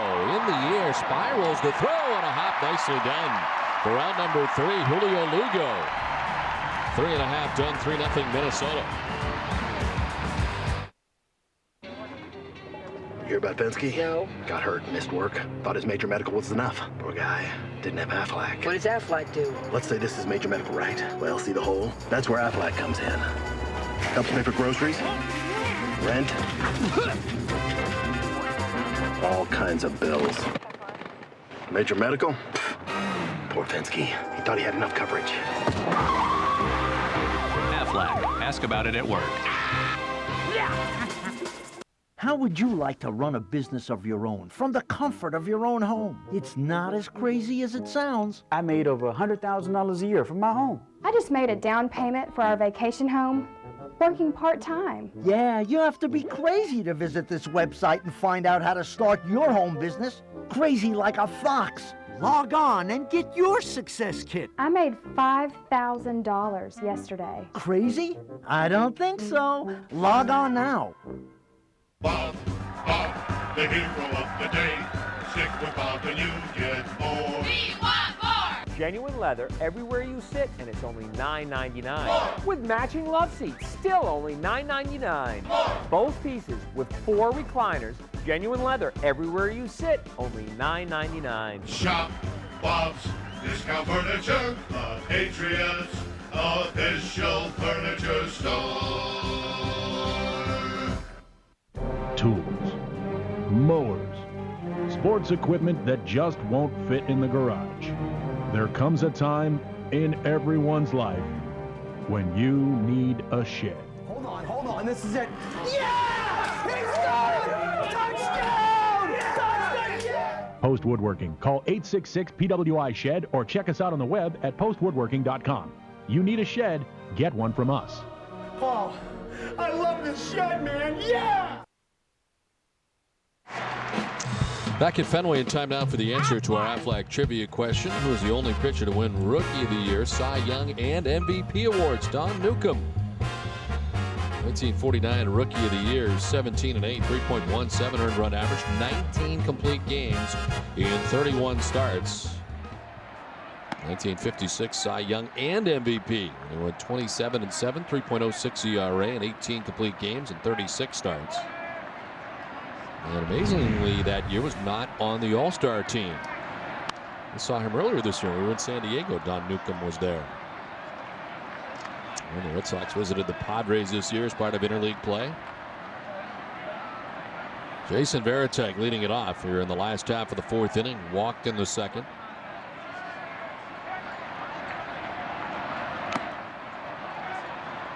The pitching line is brought to you by Nissan for Matt Garza. Those are the first batter here, the 4th inning, giving up just 2 hits, a double and an infield hit. 3 walks, 4 Ks. Red Sox have had their chances in the game. They've left 5 men on through the first 3 innings.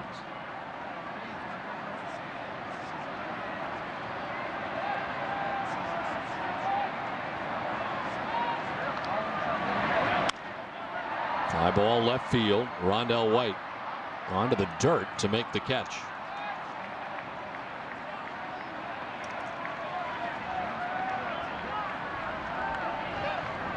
We want to honor more of our crew today. Sean Jensen, videotape, Dan Phipps, Tom Spunky Grigley,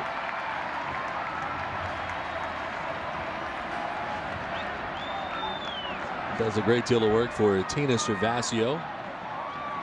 Tina's not very high maintenance, but they work very well together. Well, the ground to first base. Jones knocks it down to right towards the bag for the out to get Crisp.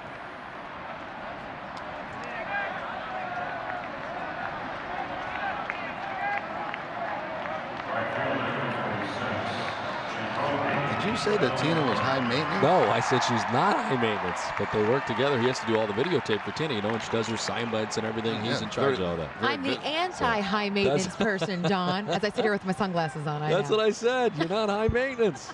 Just making sure. We were clarifying it. The opposite of high maintenance. You're low maintenance. Actually, Tina,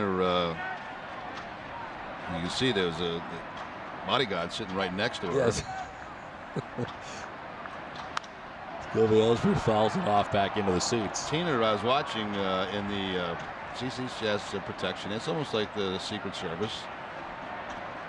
I watched all the celebration the other night. Tina was soaked. She got drenched in that Red Sox clubhouse. Throw with the hat, which was a good idea. Very smart. Yeah.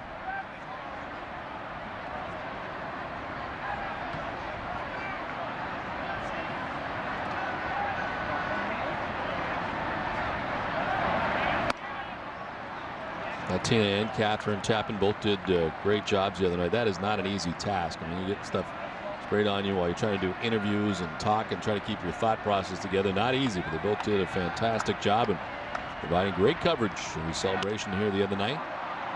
This one popped up from short comes Punto. Now from second, it's Casilla who makes the catch to end the inning. We played 4 from Fenway. It's a 3-0 Twins lead.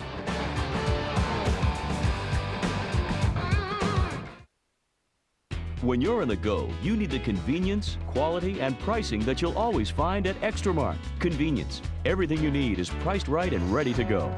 Quality.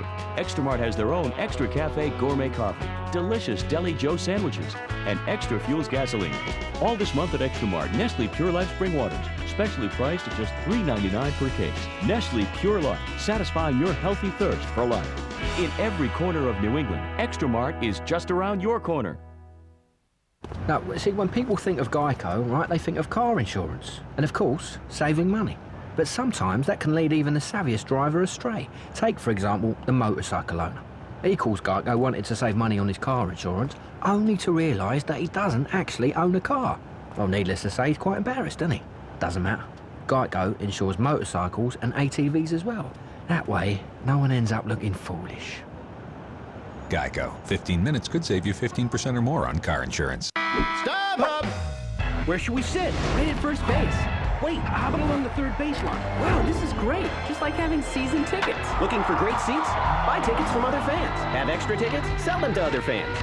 Go to StubHub.com today for tickets to the hottest sports, concert, and theater events, even if they're sold out. Peanuts. Hey, there's still tickets right behind home plate. Let's go for it. StubHub, your choice, your ticket, your experience. StubHub! Nothing is more exciting than winning a freestyle cruise on Norwegian Cruise Line.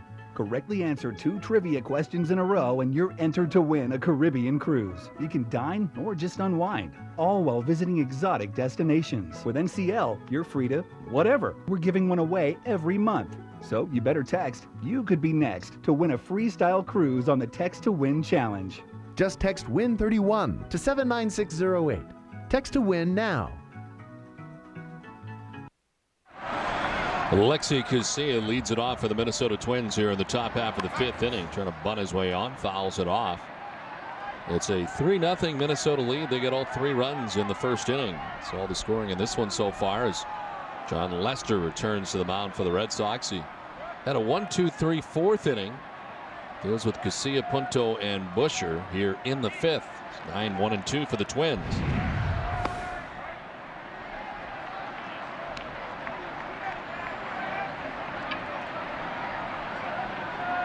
Let's see, Casilla grounded out to second base first time up.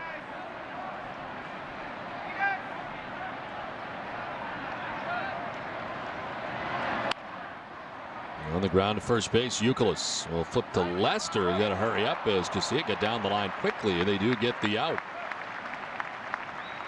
It's an all-new episode of Charlie Moore Outdoors. This week as the Mad Fisherman hooks up with actor Kevin Chapman for some great New Hampshire smallmouth bass fishing. You've seen him in Mystic River and Showtime's Brotherhood. Now see how he does on the big stage, Charlie's Boat, tonight at 8. More of our great crew today, and the best audio man in the business, Pete Grenier. Mark Wilcox. Let's get into the A2s. Chris Nicini. Joe Frisazio. Close.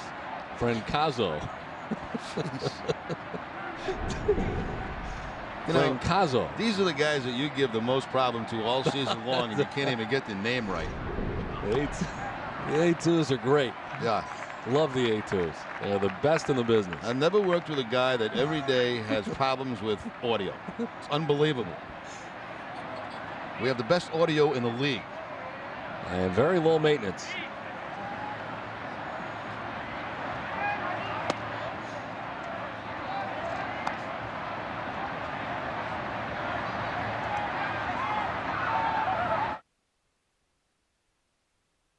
Punto walked in the first. He grounded out to first base in the second. Oh, swing and a miss, gets away from Varitek briefly. The throw down to first base, and they get the out. Wow, Youkilis had to cut into the runner's path there for a moment to grab that one. And there's 2 down.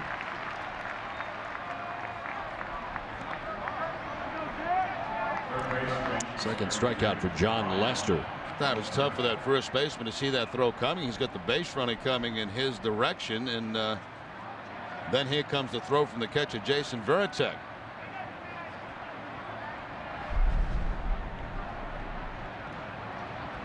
Couple of plays ago, very close play at first base because he has got great speed. And then, of course, the throw from Jason Varitek that Youkilis handles. So a couple of quick outs. Lester's looked very sharp in this outing. Well, coming in throwing a lot of strikes. He's thrown 19 pitches, 14 strikes so far.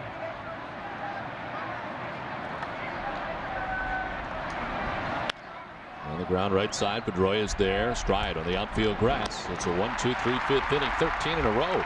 Retired by Red Sox pitching. 3-0 Twins. I just can't wait. You can't wait any longer. I just can't wait. Toyota clearance deals go fast. Just can't wait. Wait now and you'll miss out. You could lease one of the last of the 07 FJ Cruisers for just $239 a month for 36 months. Or you could save with $750 cash back. Or get one of the last of the 07 Toyota Tacomas with $500 cash back. Toyota's last chance clearance ends October 1st. Your chance to save is now. You just can't wait.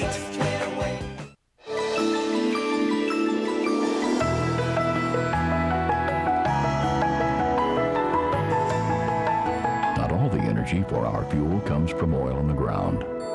A lot of it comes from our people, who year in and year out put so much of their energy into everything they do. So you can be sure that when you put Valero gas into your tank, you're going to get a lot out of it. Valero, the energy to take you anywhere. Baseball is really a neighborhood game. The field at the local school, a sandlot, or even the backyard. And at Sovereign, the same is true for banking. Our roots are in the neighborhood and always will be. Which means even though Sovereign offers big banking resources, we never forget the value of small town attention.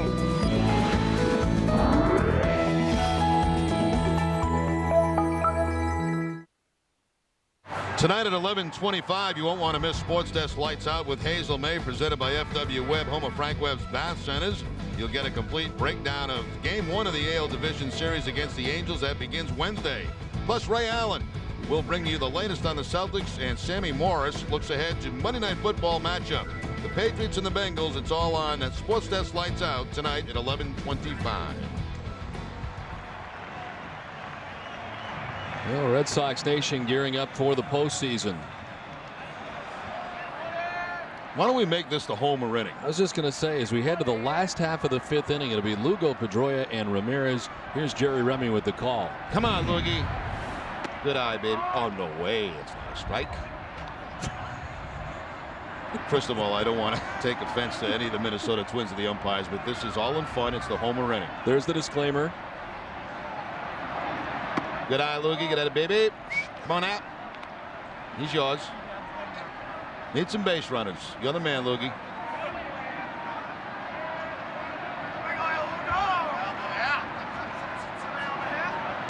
Ooh. Still in control, baby. Come on out. Shadows are tough. They really are. And especially tough on the Red Sox.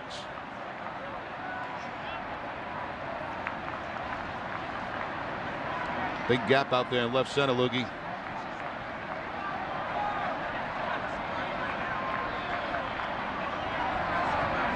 Yeah. Okay. Good 2-strike swing, kid. Good 2-strike swing. Staying alive. Pee-wee's on deck. Now, Petey, you're next. You're going to first and third him, kid.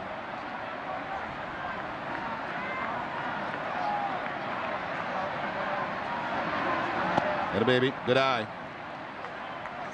Trying to throw those spinners because of the shadows. Good job.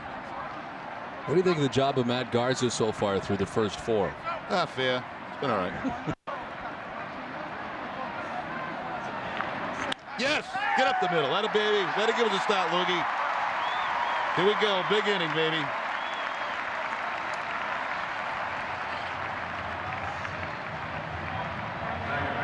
Loogie fighting, very good at bat. Finally gets a fastball down the middle and shoots it right back. Look, watch your legs, Garza. Right up the middle for the base hit. He smoked that thing. Loogie with 31 steals. Maybe he'll make it 32. I hope so. All right, Petey, let's go. A lot of options here. Let him steal, hit and run, drive one off the wall. Whatever you want to do, kid. We want to keep you in the top 10. Let's go. Come on, Petey. Good eye. Good eye. Not even close. I think LeCroy's got a chance if he takes off at first base to throw him out. Got no chance, Don. He could run backwards to second base.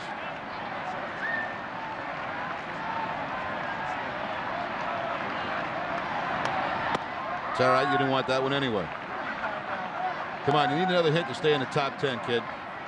You're going to be Rookie of the Year. How do you like that? How about those apples?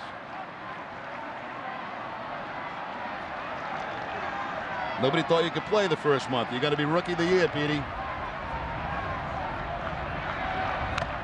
That's it. You foul it right off the catcher's mask and you get him all wobbly and all that kind of stuff. And he doesn't know what sign to put down next time. Smart baseball. Did you get it on purpose? Get the Sunday Globe's award-winning sports coverage every week. Call 800-984-5335 today. 50% off home delivery. The Boston Sunday Globe. Start the week off right. Now you got the catcher right where you want him, Petey.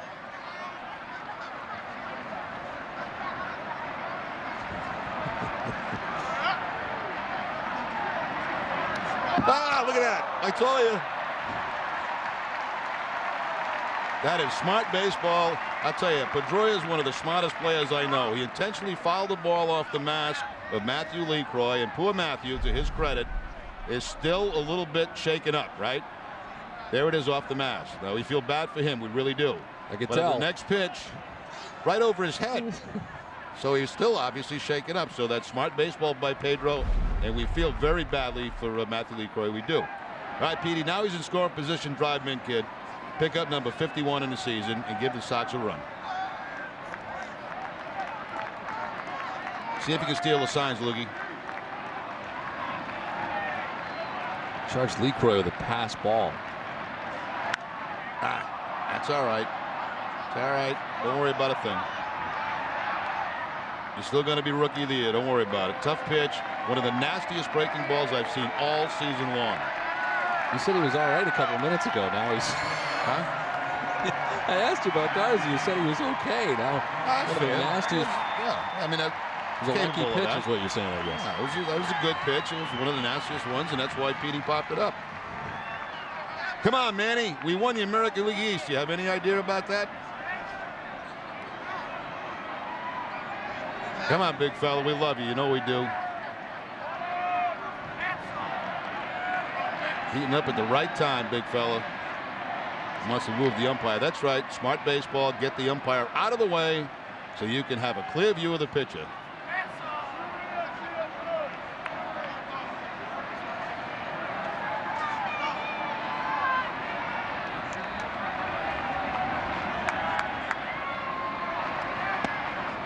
Good eye, Manny. Not even close. That ball had to be 3 feet below the knees. See how Manny focuses on something? He does that all the time. He focuses on a spot in the stands. That helps him concentrate.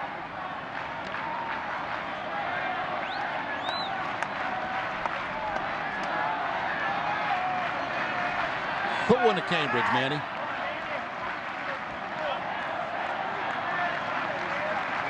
Go, go, go, Loogie. You got it standing. Oh, I didn't even have to slide. Brilliant. One of the smartest players, Julio Lugo, with Matthew LeCroy still a little bit shaken up from that foul tip. And watch this running lead by Loogie. Actually, the pitcher's paying no attention to him at all. He goes to the stretch. Nobody's holding him on, and just smart as you can be, off he goes. Didn't even have to slide, but he did so just to show the kids how to hustle. Infield back. Knock him in, Manny. Any kind of contact gets a run. That's all right, baby. Little rusty there in that swing. Little slow motion. Pick it up a notch, Manny. For those of you who are just tuning in, this is the homer inning.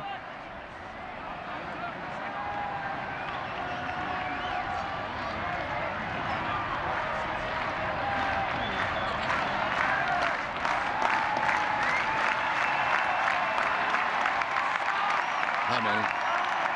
Come on up.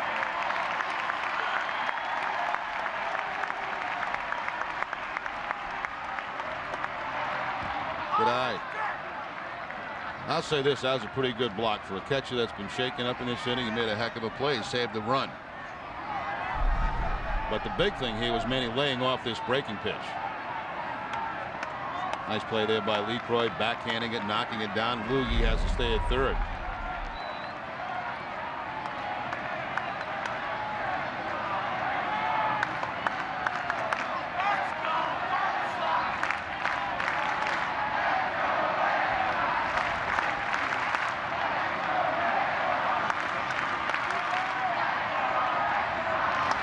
Good eye, Manny. Good eye. Come on now, baby. 3-2.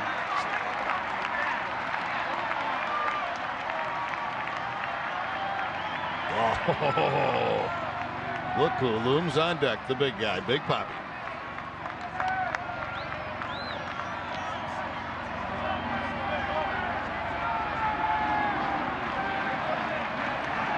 Come on, Manny. After this at bat, if you get a hit, we'll let you go back home.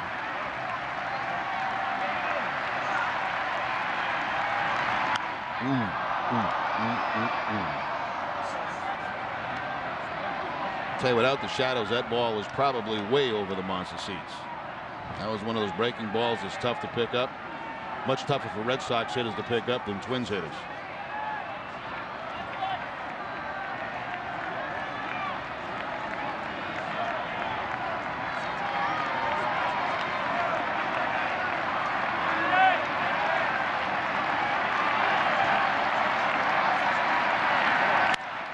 Got a baby. Way to go, Manny. Good at bat. Great at bat. Beautiful. Ran that count to 3-2. Gets a fastball. Man on third. He's just going to make contact. Puts it up the middle. And here we come.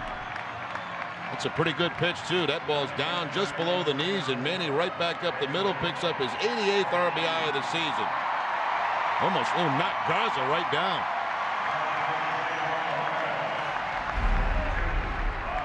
Manny's done. See you later, and we'll see you on Wednesday. Bobby Kelty takes over first base to run for him.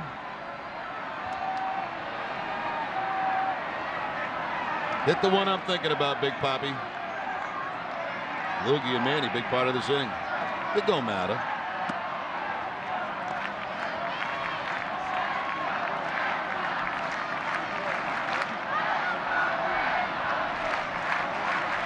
Come on, Papi. Show them you're still mad they let you go. Come on.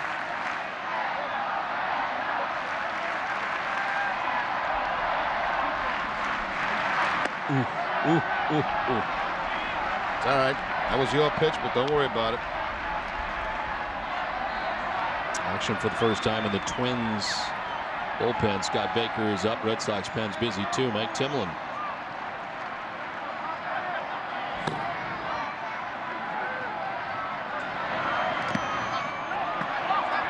Gathers in, and back to the bag at first goes Kelty. Thought about it, but then didn't get all that far away from LeCroy, and Kelty gets back to first.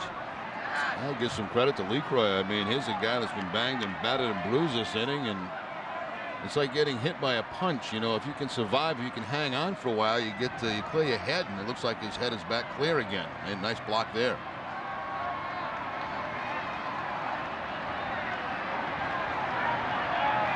They're going away from you, Papi.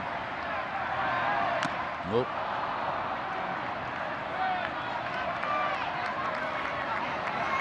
It's all right. You got to make a mistake here. Trying to stay away from you. They want you to go deep the other way if you're going to go deep.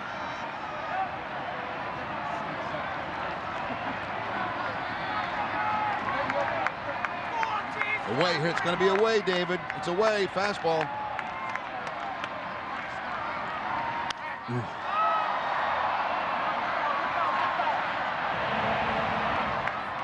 Bet you'd like to have that one back again, Don. Got a lot of the plate. Yeah, Wasn't quite away. It was supposed to be away. It was right down the middle, and Poppy fouls it back. Yeah, just a little bit off. Throw that same one again, and it's going to be a home run.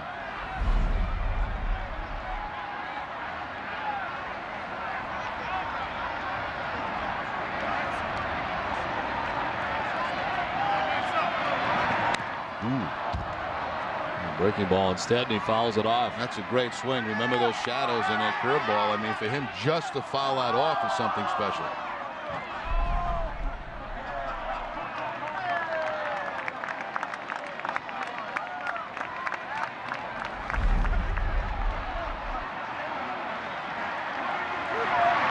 Ooh, lucky. Strikes out David for the second out of the inning. It's the 5th strikeout for Matt Garza. 2 down. It's almost like cheating because, you know, he knows the shadows are out there and he keeps throwing those curveballs. And as I said, it's much tougher on the Red Sox.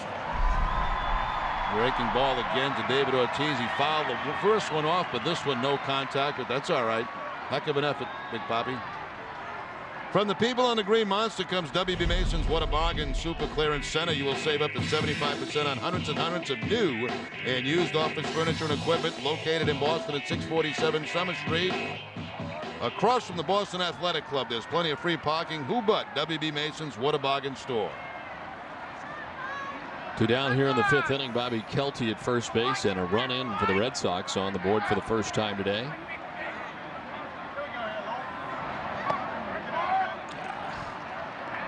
Strike? Huh? You think so? Looked like it might have gotten the corner. Come on, Mikey. MVP, MVP, MVP.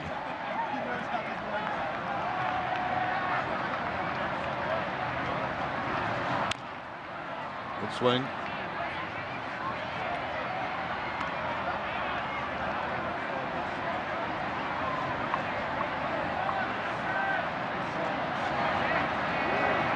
He's 0 for 2. He's reached on a fielder's choice and struck out swinging.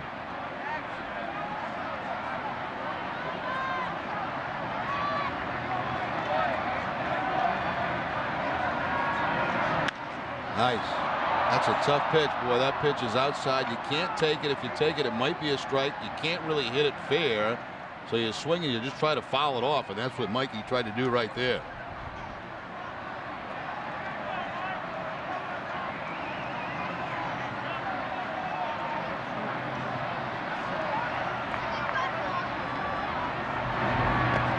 Way to lay off. You must have saw that pretty good, Don, because those shadows, as I mentioned, are nasty, especially for the Red Sox hitters. Looked like you saw that pretty well. 30 pitches so far this half inning for Matt Garza. He's up to 108. Hit 109. Come on, Mikey. Back to the mound. Garza will play it. It's all right, guys. You got one. That's a start.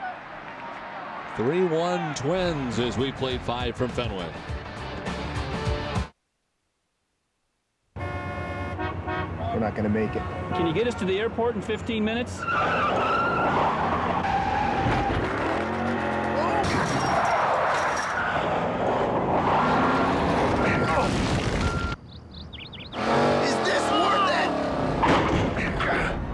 Cheaper than a change fee if we miss our flight. As with all airlines, it may cost more to rebook your flight, but on Southwest, we never charge an additional fee. You are now free to move about the country. It's finally here, the Dodge Model Year-End Clearance, with no interest for 6 years on Dodge Durango, Dakota, and Grand Caravan with stow-and-go seating and storage. Now, for the first time ever on 2007 Durango, Dakota, and Grand Caravan, well-qualified buyers can get 0% financing for 72 months. That's no interest for 6 full years. Add that to the best warranty in the business, our exclusive lifetime powertrain warranty. And that's an offer no one else matches. Hurry, the Dodge Model Year-End Clearance ends soon. Bob, the hero of the day. Stick with Bob and you get more. We want more! I call it the multiplex with 2 pair of cup holders. More! 2 storage areas. More! The Ottoman even has storage. More! How about a built-in recliner? More! How about 2? More! Take it all home, only $9.99. The competition busted. Shop Bob's Discount Furniture, the Patriots official furniture store.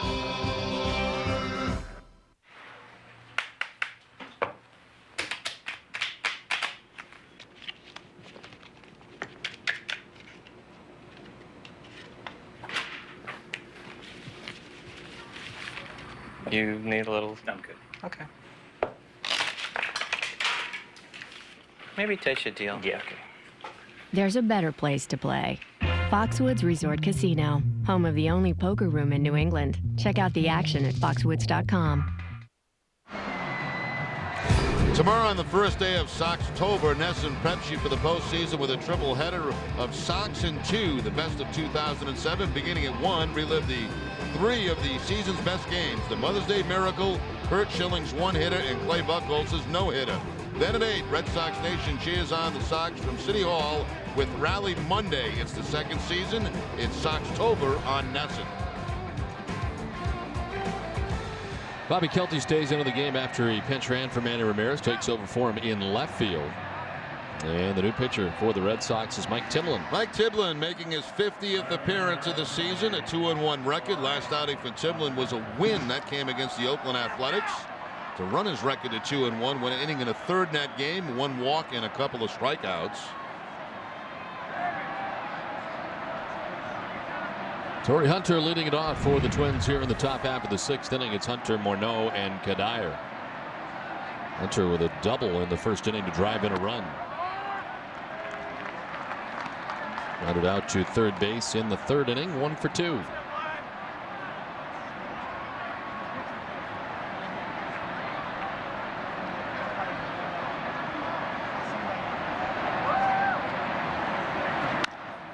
Chop left side. On the backhand is Lugo. The throw. Plenty of time for the first out of the inning. Let's check back in with Tina.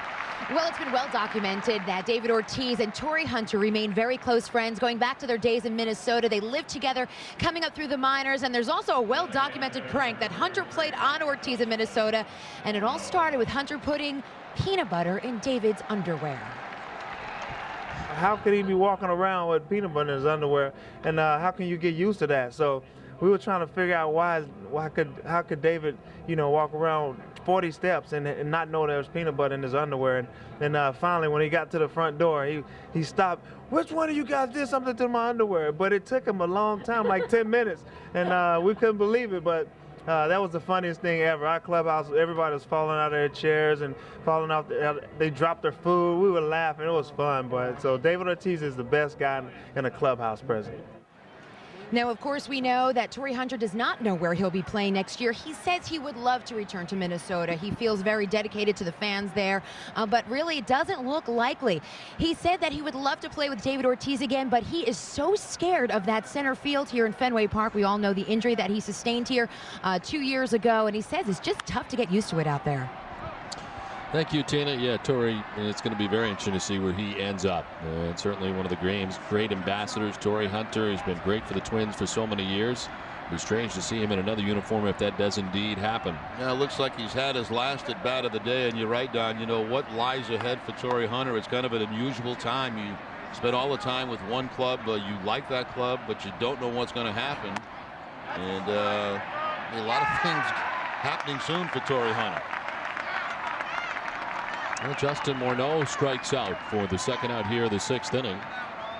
And going to have some defensive changes here as Royce Clayton is coming out of the Red Sox dugout right now. Mike Lowell coming out, and he will get the curtain call here from Fenway Park. 3 heads off.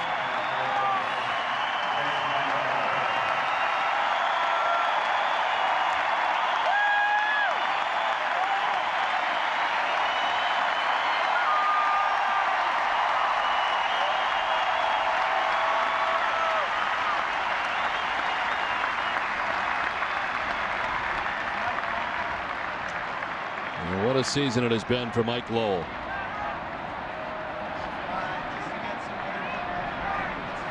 Two down in the inning for Michael Kadire. The grounds one back to Timlin, who picks it. And he'll flip underhanded to first base to conclude things here in the top of the 6th. 3-1 Twins.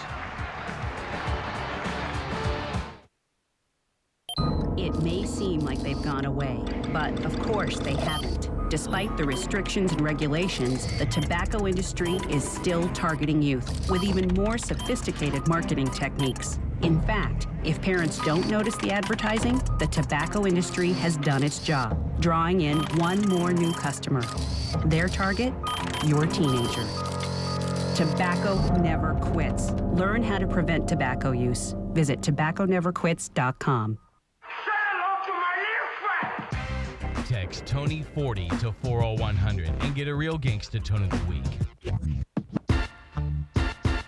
Me, I want what's coming to me. What's coming to you? The world is coming. And everything in it. Text Tony40 from your mobile phone and send it to 40100. The world is coming. And everything in it. It's all taking shape. The Red Sox win it! After 162 games. What a finish! It comes down to this. The Indians are the king of the hill! The AL Division Series is here. The Angels, the Yankees, Red Sox, Cleveland Indians. These are can't-miss matchups. Let the postseason begin. Oh, you gotta love it! There's only one postseason. There's only one Fall Classic. There's only one October. Coming up after the game, it's WB Mason Extra Innings and Granite City Electric Extra Innings Extra with Tom Caron, Dennis Eckersley, and Tina Savasio. You'll get the recap of the 2007 regular season, plus a look ahead to the Red Sox opponent in the division series, the LA Angels of Anaheim. It's all right after the game in high definition on NESN.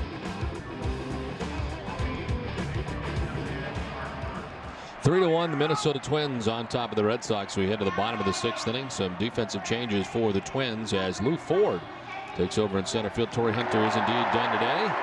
And a new pitcher, it's Scott Baker. Baker was a starter, 23 starts on the season, 9-9 record for Baker.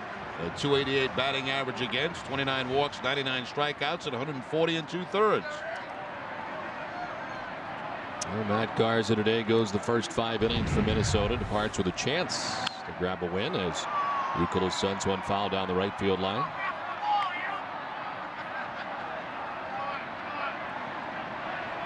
Euclid 0 for 2. He's grounded to short and struck out looking as Manny Del Carmen warms in the Red Sox pen.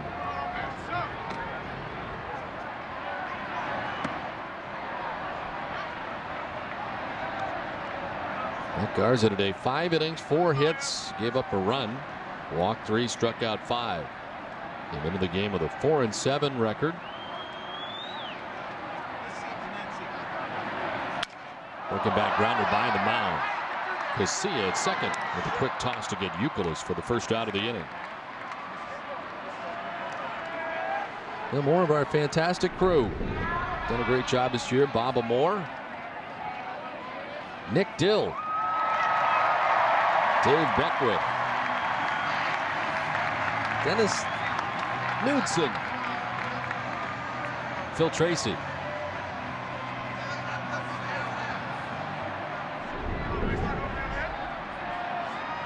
All the people that provide the great pictures we've been able to show you all season long. It has been a great season of Red Sox baseball right here on NESN. And of course, you'll be checking in with NESN for the postseason as well, pre and post.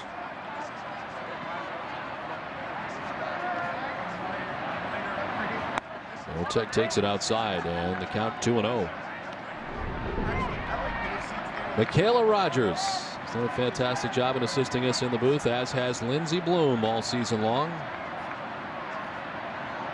Mel Ide as well to right field. Deep and far towards the pen and into it. Jason Varitek has hit his 17th home run of the year and brings the Red Sox back within a run.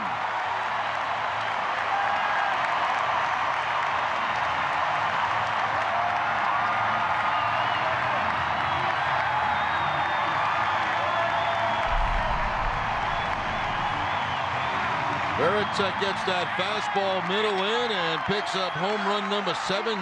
You know, I think the secret to Varitek's hitting, show Mel Ide, and then immediately Varitek hits home runs.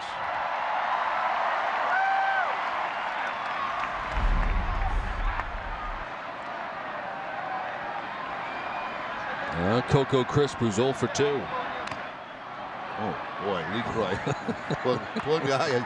I mean, he's getting beat up back there this afternoon. Second time right off the mask. This will rattle the jaw a little bit.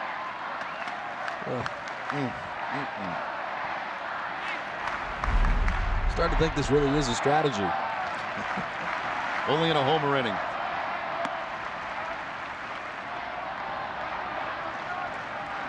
The ball and a strike to Coco Crisp, who was flying out to center and grounded out to first base.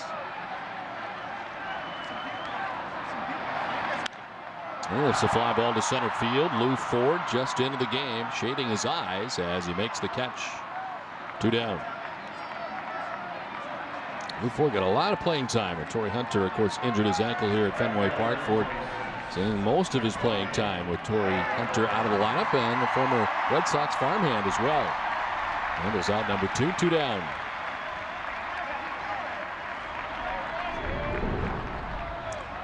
There's Mel Edie and Liana Bogosian. Working both from the truck and at different times during the season as stage managers as well from time to time. Ellsbury blips it into short left. It's a fair ball. It jumps up into the seats. They'll give second base to Jacoby Ellsbury. Gets his second hit.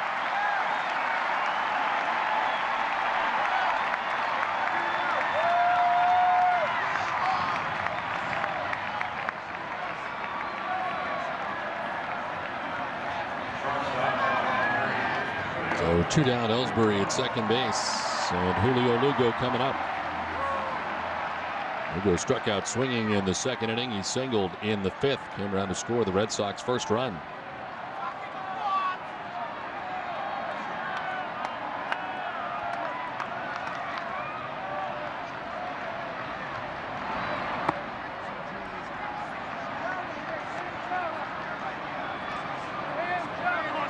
Jim Foley.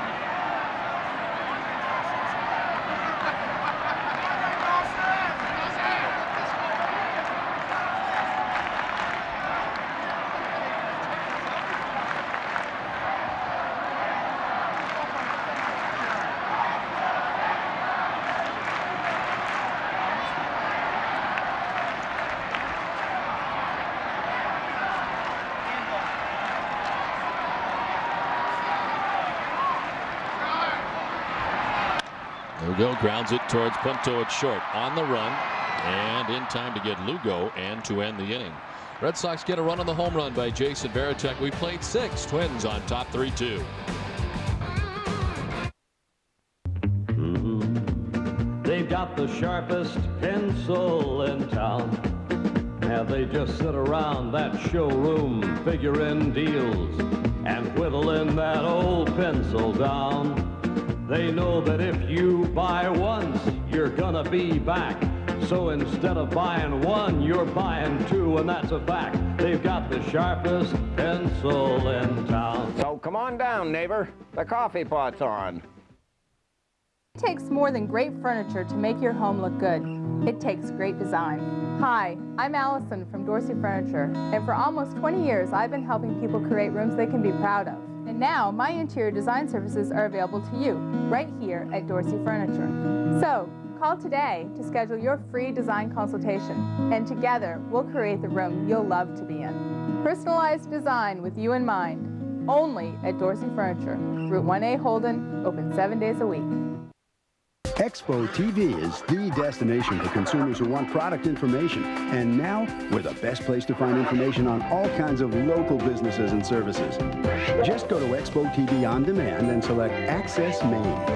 Expo TV. It's fun, it's free, and it's only on Time Warner Digital Cable. Brought to you by Northeast Technical Institute. Learn more about how you can take the first step towards one of today's most in-demand careers by visiting NTI on Expo today. There it is. You gotta see this high-def picture. It's awesome.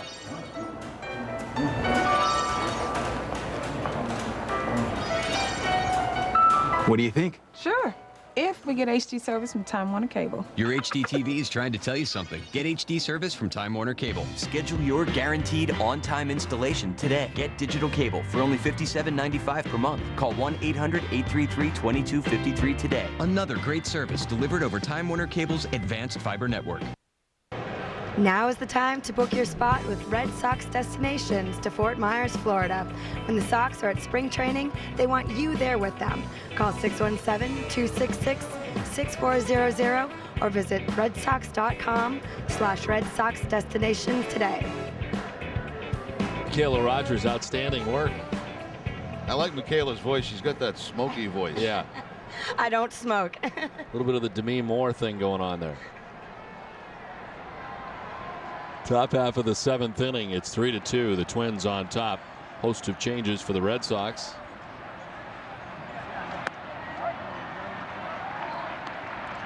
Brandon Moss in right field. Jacoby Ellsbury moving from right to center. Alex Cora in at second base for Dustin Pedroia.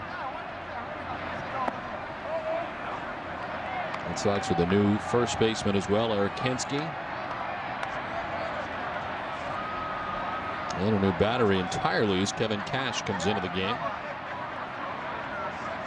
And Manny Del Carmen on to pitch the top half of the 7th as this one is driven out towards center field. Jacoby Ellsbury makes the catch to retire Jones for the first out of the 7th inning. As we look at the numbers for Manny Del Carmen, his 44th appearance of the season. His last was against Minnesota.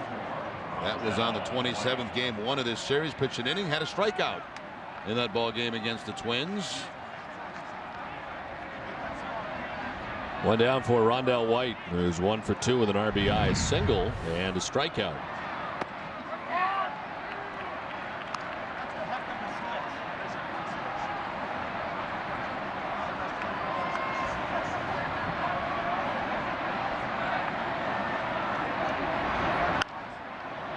So a line foul back into the box seats.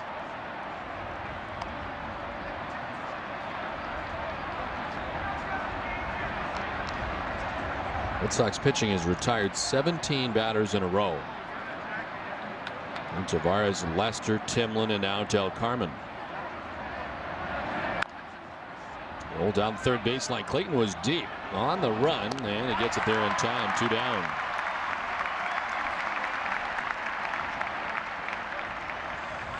It's time now for Tina Cervasio in the Jordan's third base deck. Tina? The Angels are a big topic here at Jordan's third base deck with all of the fans. Now, the Red Sox beat the Angels 6 out of 10 games during the regular season, but manager Terry Francona says it doesn't matter. The starting rotation, how you manage your bullpen, how you run the bases, it all changes in the postseason. It's a whole new season. I mean, in 04, it lasted a long time. You know, and in 05, I remember on a Sunday at 5 o'clock, we were so excited to get in the playoffs. And by Thursday, we were packing to go home. And it's like, man, you got to be kidding me. You know, so it really doesn't matter. Well, it'll be interesting to see how it all shakes down here, and it all gets underway on Wednesday. As it's 3-2, the Minnesota Twins have the lead over the Red Sox. As we'll keep it right here at Fenway Park in this 7th inning stretch time for God Bless America from Fenway Park in this final home game and final regular season game for the Red Sox in 2007.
something just for you.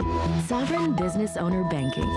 You can get free business checking, 300 free monthly transactions, and no minimum balance. Plus, your first order of checks free. We'll even add the rewards of our best personal checking account free. Sovereign Business Owner Banking. Does that work for you? How would you like to run a business of your own from the comfort of your own home? Be your own boss, set your own hours, and make great money. It's not as crazy as it sounds. Last year, I made over $100,000 a year from my home. I just made a down payment for our vacation home, working part-time. We gave up our jobs. People thought we were crazy. And we took in over $250,000 in our first year. Yeah, you have to be crazy to visit this website and find out how to start your home business. Crazy like a fox. There are thousands of opportunities for you, full or part-time. Live the lifestyle you've been dreaming of. The secret is in this success kit. To get yours, log on now. Next year, my goal is $500,000. I made $5,000 yesterday. We've made enough to spend winter in Hawaii. Crazy? I don't think so. Log on now to get your success kit. Boston Red Sox baseball in Nesson is brought to you by Olympia Sports, the official sporting goods retailer of the New England Sports Network. The left fielder is Jason Tyner coming into the game for the Twins. Alexei Casilla moving from second base to shortstop. Alex Cora leading it off. The new second baseman is Luis Rodriguez. Cora batting for the first time, taking over defensively for Pedroia at second base.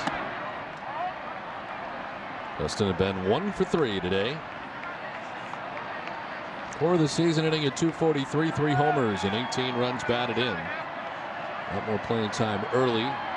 First at one time pretty much platooning with Pedroia as this one back at the middle into center field. Alex Cora's got a leadoff base hit. Begin things here in the bottom of the 7th.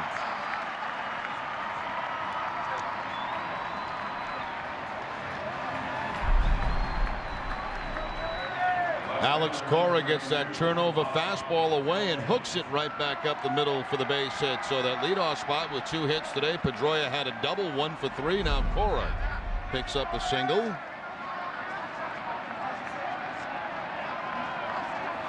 And Bobby Kelty pinch ran for Manny Ramirez in the 5th inning.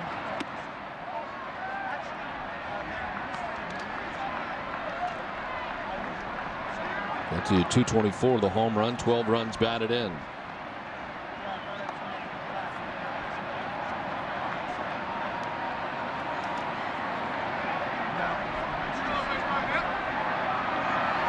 That's another guy who does not wear batting gloves. As Gagne warms up in the Red Sox pen.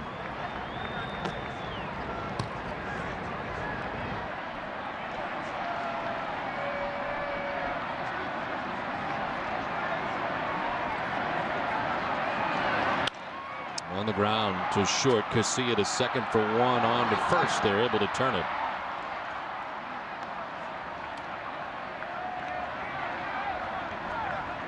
Again, thanks to our great crew all season long. Yes, Justin White, the Magic Man. Michael Narachi. And Russ Ken, our fine producer and director.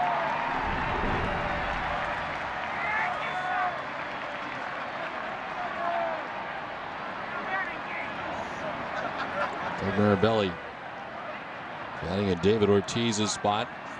With 2 outs in the inning and the base is empty.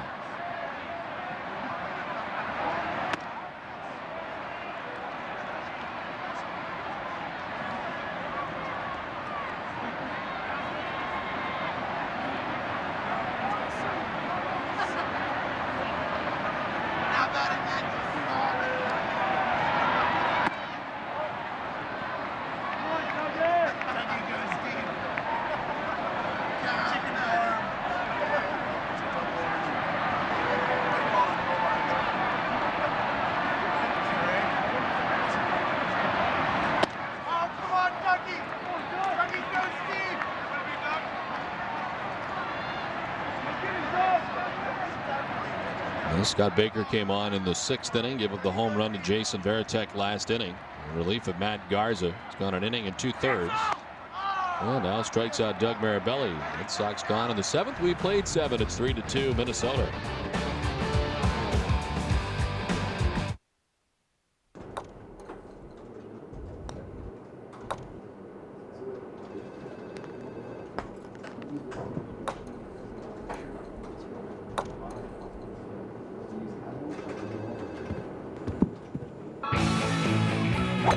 When you're ready for fun, Southwest Airlines has your fare.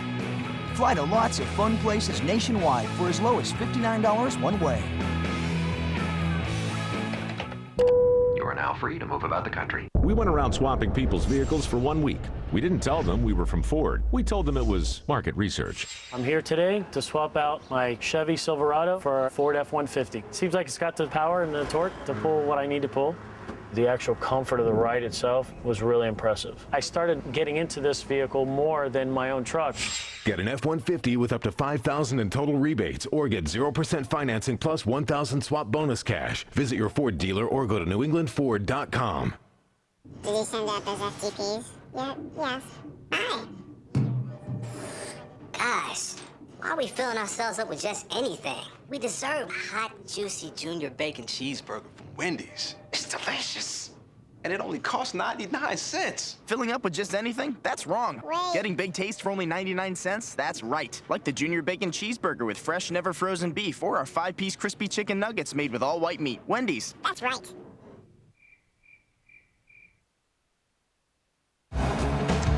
Right after the game, it's WB Mason's Extra Innings with Tom Karen, Dennis Eckersley, and Tina Cervasio. You hear Terry Francona's live press conference after this regular season finale. Plus, Eck will give his thoughts on the 2007 regular season and some insight on the postseason. It's all right after the game in high definition, right here on NESN.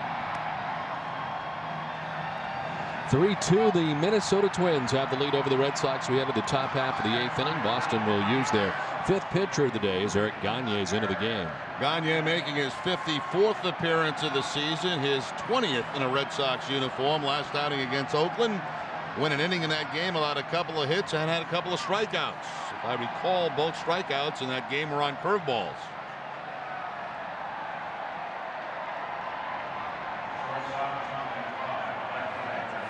Alexei Casilla leading it off for the Minnesota Twins. He is 0 for 2. He's grounded out to second base, grounded out to first base. Now, from a personal point of view, I'd like to thank all our fans who have invited us into their home all season long to follow Red Sox baseball. We have one of the best jobs in the business. We have a good team to follow. And because of the players on the field, the ratings have been at an all-time high all season long. And we hope that you've enjoyed the broadcasts all season long. And, of course, now we turn it over to the networks as they prepare to do the postseason play, and they'll do a very capable job. But we certainly enjoy the job we have. We're very lucky to have it. We have a full house here every day. We've got a great team to watch, and we wish them the best, certainly in the postseason. And the next time we'll see you will be from Fort Myers, Florida. It'll be here like that too. It always goes by very quickly. Yeah, it will be. So bye-bye and thank you for watching. And of course, NESN will have our pregame and postgame coverage before and after every game.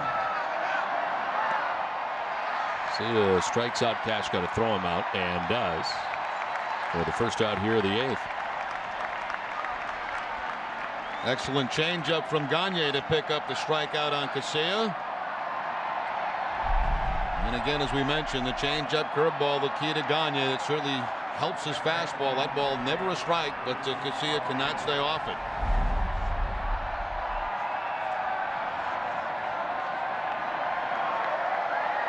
Luis Rodriguez stands in with 1 out here in the 8th.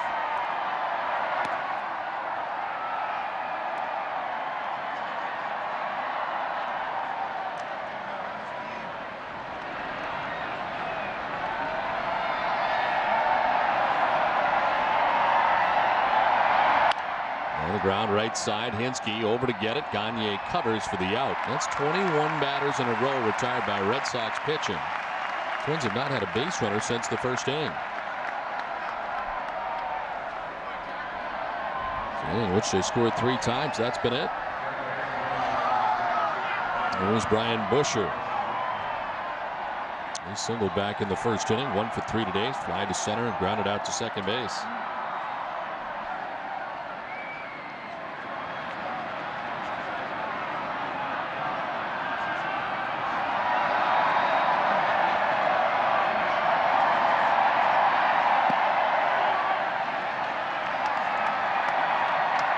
Jonathan Papelbon up for the Red Sox in the pen.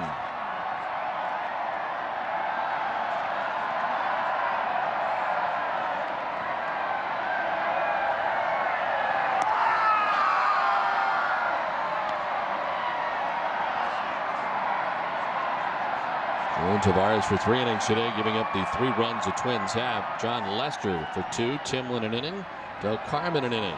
All part of the 21 straight retired.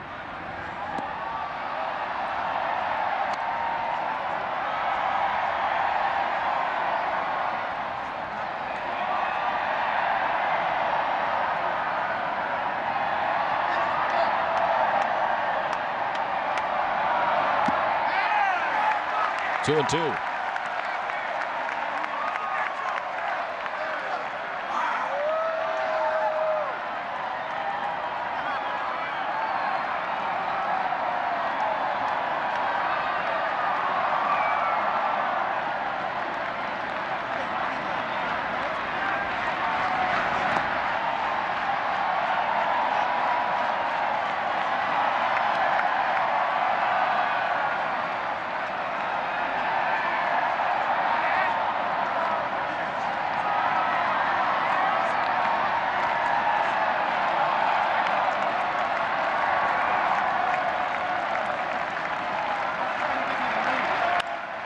On the ground to the backhand. Cora with a nice play. Throws to first to end the inning.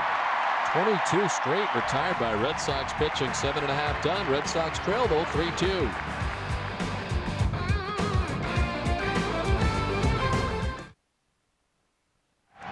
You can't wait any longer.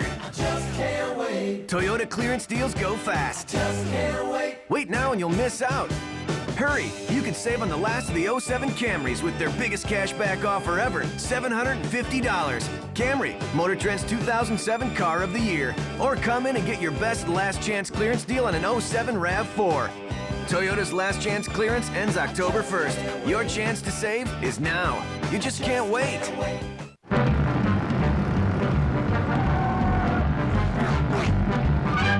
Of course Geico sponsors Mike's Race Car because they insure everything race car fans love. RVs, motorcycles, ATVs. Tell you one thing they can insure them. Lauren Wallace. Because Lauren Wallace is made of lightning. Those guys are like, hey, where's Lauren? He was just here a minute ago.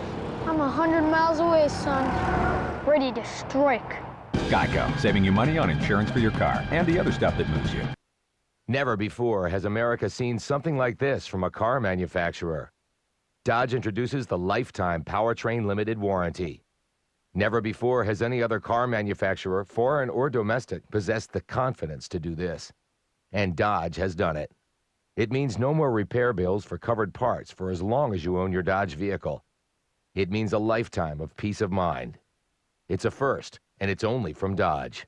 Dodge. Grab life. Just because the regular season ends today doesn't mean Olympia Sports presenting the Boston Globe pregame show will end. Join Tom Caron, Dennis Eckersley, and Tina Savasio Wednesday as they preview Game 1 of the 2007 Division Series against the Angels. Our coverage begins 1 hour before the game on Wednesday, so stay tuned in Essen for the most comprehensive postseason coverage. 3-2. The Minnesota Twins have the lead over the Red Sox. We head to the last half of the 8th inning. Scott Baker back on the mound. It's Royce Clayton leading it off. So he takes strike 1. Nicole started in this spot, was 0 for 3. Clayton his first at bat of the game. Down 0-2.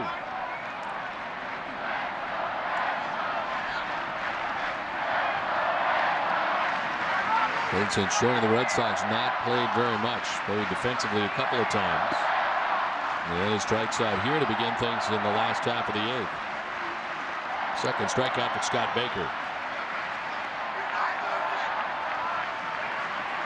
Well, Baker's been very good since being in the ball game. Did get up the home run to Veritek, but since that time has shut down the Red Sox. Nasty there. Fastball outside corner to pick up the strikeout. And down for Eric Kinski.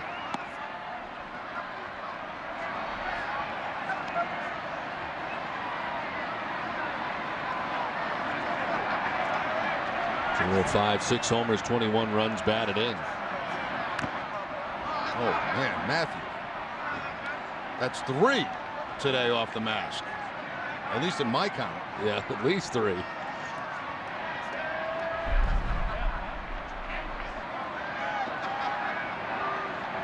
that one was off more toward the neck. Didn't you say you wanted to go to coaching, Don? Yeah, there's a possibility. The 1-1 to center field. I wouldn't blame him after today. Ford makes the catch, and there's 2 down.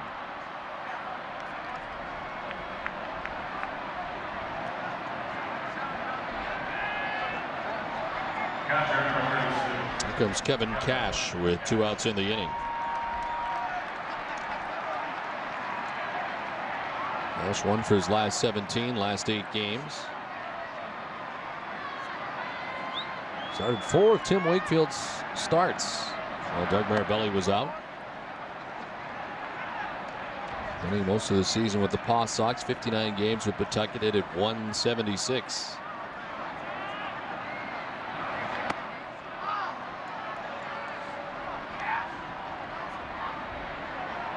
It'll be fun to watch the Red Sox and Angels. The Angels can do so many things. They run a ton. Always fun to watch Mike Scioscia manage.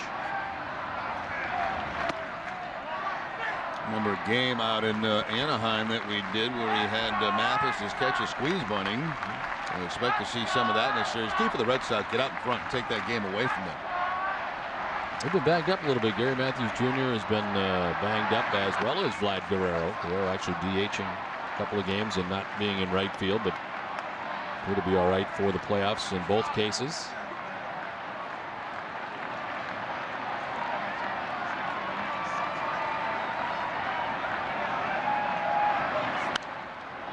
Off down below us, and it's a full count to Kevin Cash.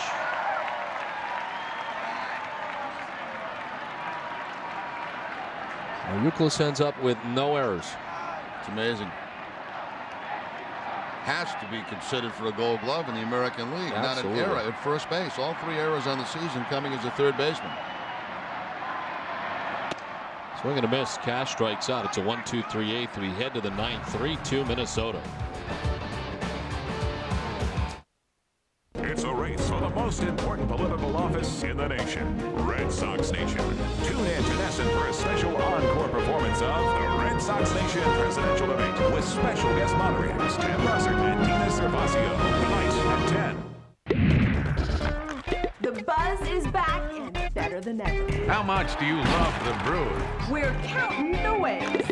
Catch The Buzz. Premieres Saturday, October 13th. Only on NESN. It's finally here, the Jeep Model Year-End Clearance, with no interest for 6 years on rugged Commander, or get a great deal on Sporty Liberty and luxurious Grand Cherokee. Now, well-qualified returning lessees get a low-mileage lease on Grand Cherokee Laredo for just $269 a month. Add that to the best warranty in the business, our exclusive lifetime powertrain warranty, and that's an offer no one else matches. Hurry, the Jeep Model Year-End Clearance ends soon.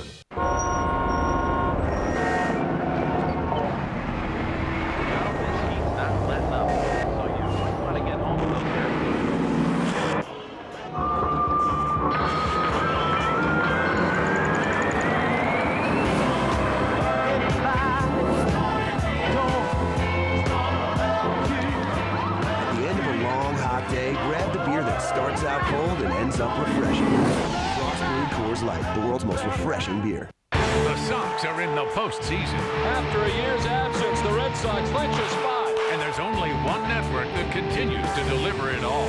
NESN. Turn to the network you've turned to all season long for 1 hour pre- and post-game shows and expanded sports desk and Globe 10.0 playoff coverage. It's the second season. It's Soxtober on NESN. One nation, one network.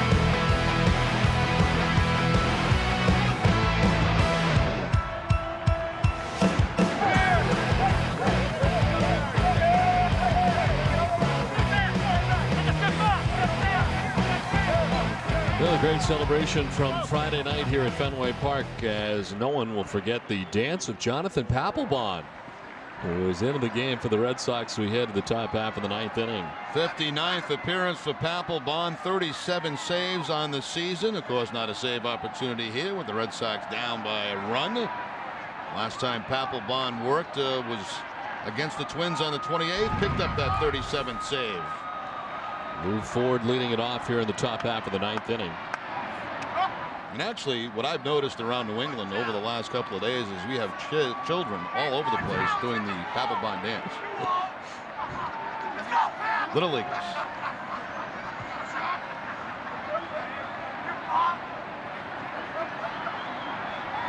Got so many different variations too. This was my personal favorite.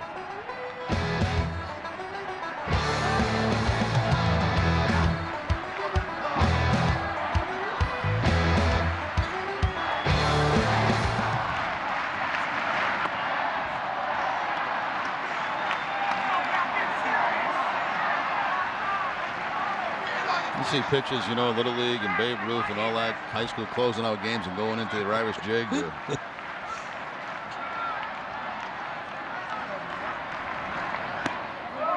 A strike, and it's 3-1 to Ford. The other closer is up, Joe Nathan, in the pen for the Twins.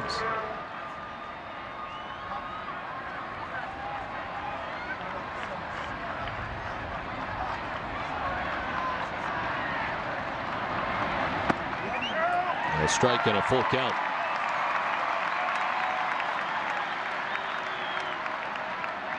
What a performance today by the Red Sox bullpen so far, as they've retired the last 22 batters in a row. Starting with Tavares' 3-inning effort.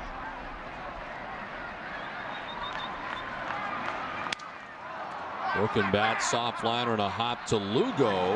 Gets it there in time to retire Ford, 1 down.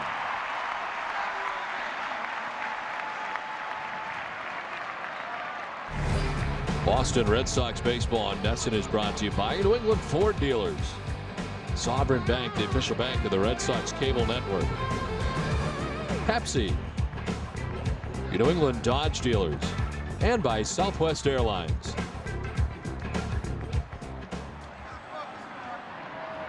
Jason Kubel will pinch hit for Justin Morneau.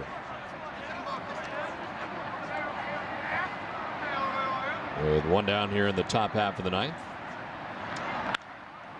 Laces one down the right field line. A fair ball. And by a fan down there, they'll give second base to Kubel. 1-out double. Well, Kubel gets the slider from Papelbon and rockets it down that right field line. One big bounce into the stands for the double. Third best pitch for Papelbon, of course, is fastball splitter. The number 3 would be that slider. So the Twins get a man in scoring position here in the 9th.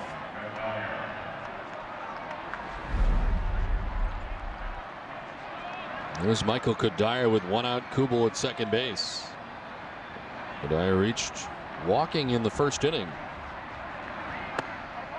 Again, that double by Kubel breaks up a string of 23 in a row retired by Red Sox pitching. First batter to reach for the Twins since the first inning.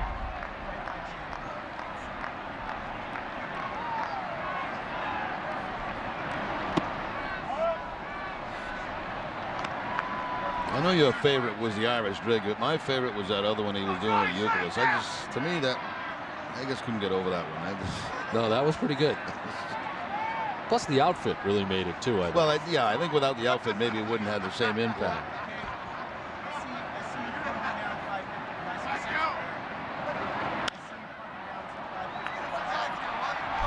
This is my favorite. I just love this one.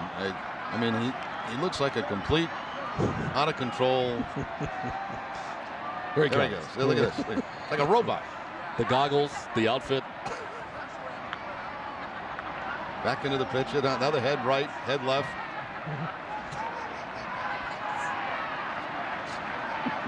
Never stops.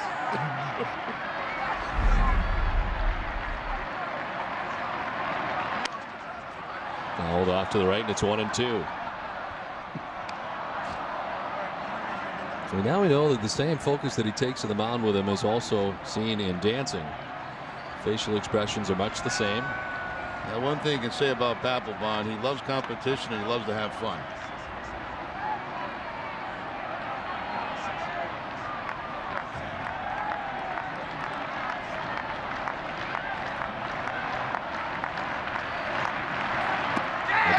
Strikes out for out number 2 of the 9th. First strikeout for Jonathan Papelbon. That's the splitter there from Papelbon to pick up the strikeout.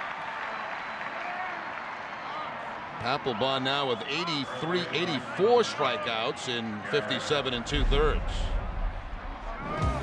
Stay tuned after the game for Granite City Electric Extra Innings Extra. Tom, Karen, Dennis Eckersley, and Tina Savazio. They'll bring you all the reaction from the Red Sox clubhouse after this regular season finale, plus a preview of Wednesday's Game 1 of the division series against the Angels. It's all after the game in high def, only on NESN.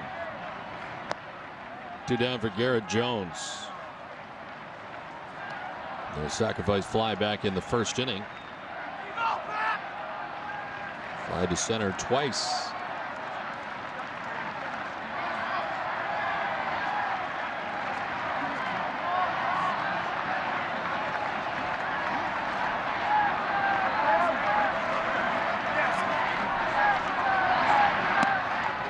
Outside, 2-0.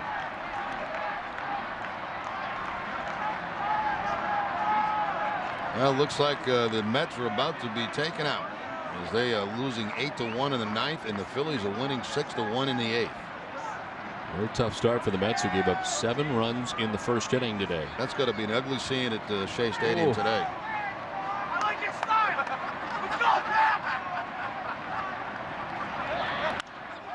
Fly ball to right field. Shading his eyes is Moss. Got kind of a late break as a result, but gets in and under to make the catch that ends the inning.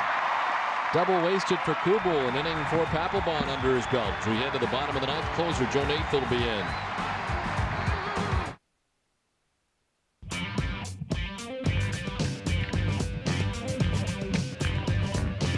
The best brands, amazing prices, the greatest service. Get it at Olympia Sports. Shop with confidence. Satisfaction guaranteed. The forces that made them fantastic will give rise. Your encounter with a surfer could cause you to switch powers. Come on! To a new kind of adventure. Fantastic Four: Rise of the Silver Surfer. Own it Tuesday. Oh, that is cool. When you're on the go, you need the convenience, quality, and pricing that you'll always find at Extramart. Convenience. Everything you need is priced right and ready to go. Quality. Extramart has their own Extra Cafe gourmet coffee, delicious Deli Joe sandwiches, and Extra Fuels gasoline. All this month at Extramart, Nestle Pure Life Spring Waters, specially priced at just $3.99 per case. Nestle Pure Life, satisfying your healthy thirst for life. In every corner of New England, Extramart is just around your corner. You want to talk sports? I'm your point man. Globe 10.0 presented by Verizon. Hosted by Bob Ryan. He's going one-on-one with Boston's best sports writers. On the next Globe 10.0 presented by Verizon, the baseball postseason is upon us. Jackie McMullen and I will debate how the Sox will do. Tune in for 10 sports questions and a man with all the answers. Don't miss the point. Tuesday night at 5:30, only on NESN. That's the point. 3 3-2, the Minnesota Twins have the lead over the Red Sox. We head to the last half of the 9th inning, and the Twins bring on their closer, Joe Nathan. Joe Nathan's 68th appearance. He has 36 saves on the season and 40 opportunities. Had one in this series and a very impressive one against the Red Sox. They had all kind of chances, but Nathan got some big outs in that ball game. 75 strikeouts and 70 2/3. Opponents have hit 208 off Nathan on the season.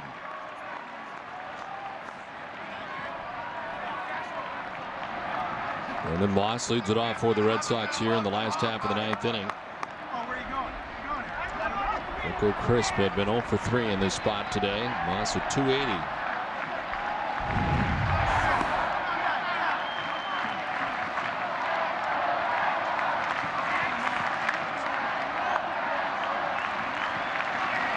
Moss made his major league debut against the Angels back on August 6th through the 8th.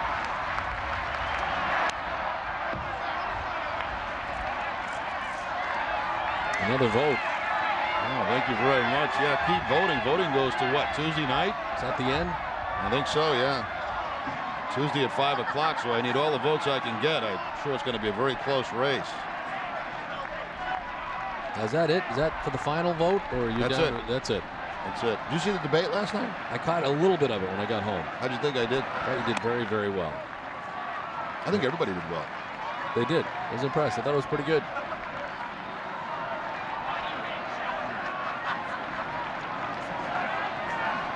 Going global, Don.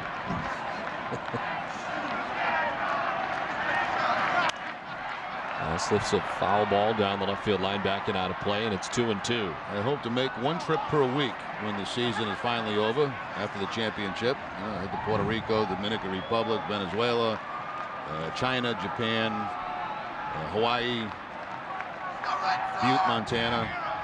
Yeah, a lot of travel ahead of you. A lot of travel. Traveling president. Sonny McLean's.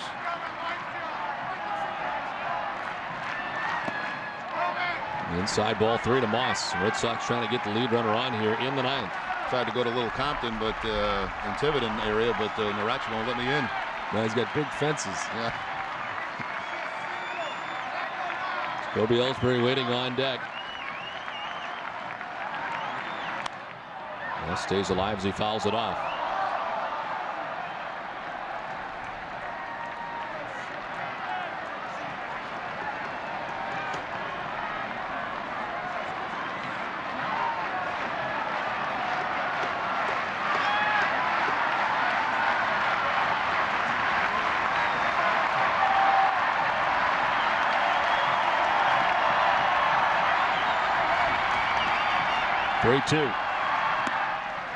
Ball 4, Moss down to first base, lead runner on for the Red Sox.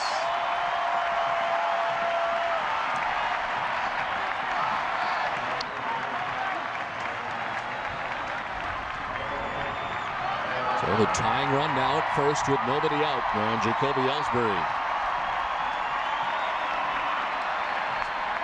2 hits today for Ellsbury. The infield hit back in the 2nd. He popped out in the 4th inning and then doubled in the 6th.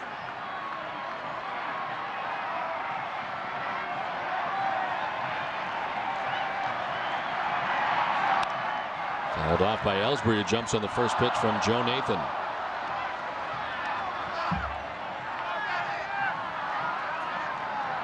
Joe Nathan has 36 or more saves in 4 straight years. 36 out of 40 in save opportunities this season. 160 career saves, 159 with the Twins. Ranking 2nd on the Twins all-time list, trailing only Rick Aquilera with 254 saves. Inside for ball, and it's 1-1.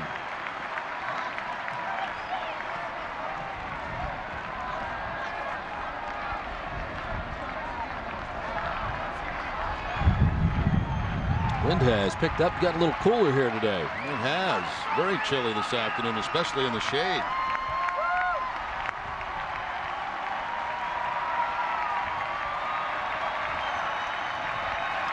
Moss takes off. Ellsbury sends it into right field.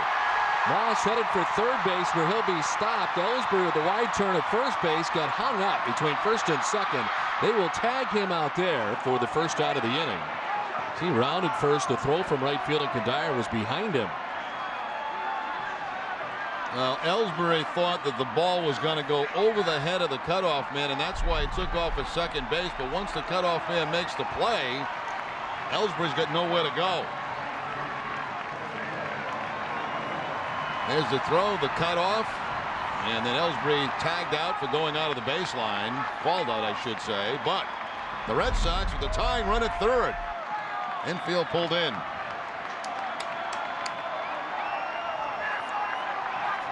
Here's Julio Lugo, singled in the fifth. He's 1 for 3.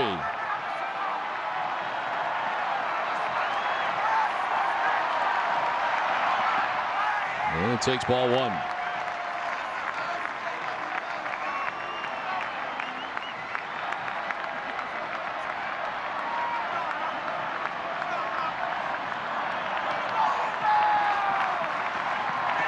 That's 90 feet away. Red Sox trailing by a run in the ninth. Lugo, the check swing. Did he go? No. So Sam Holbrook, first base umpire, and it's 2-0.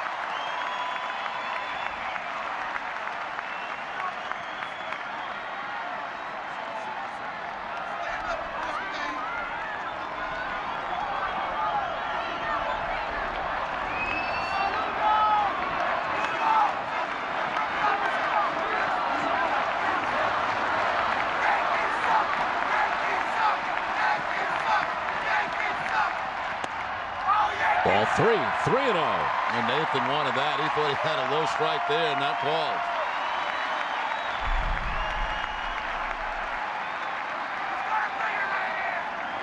Well, it did appear to be low.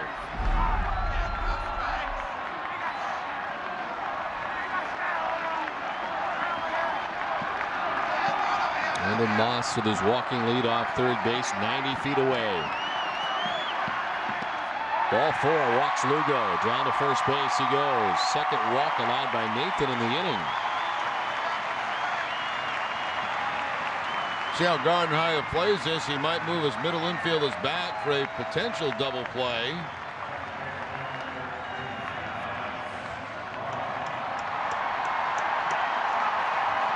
And he does.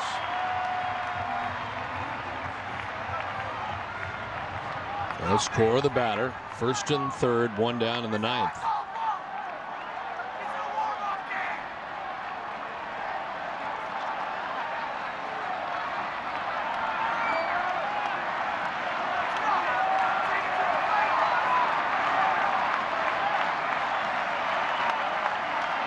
Runner at first goes. Cora takes the strike, no throw from LeCroy.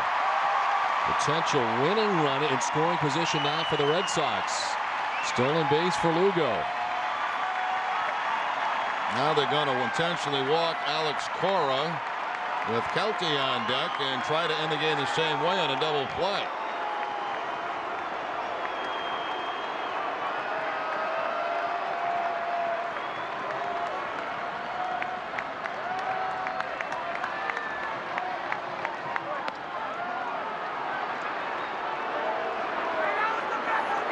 Bobby Kelty will have his chance with the bases loaded once they complete the intentional walk here to Alex Cora.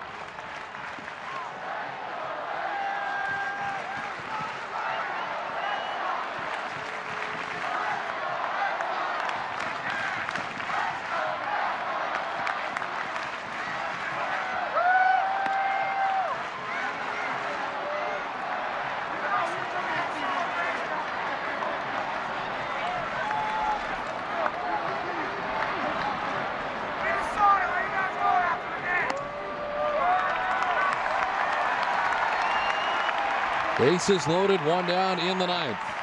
Red Sox trailing by a run as LeCroy's out to talk to Joe Nathan. The only out that has been recorded in the inning was the throw behind Ellsbury, who had rounded first base.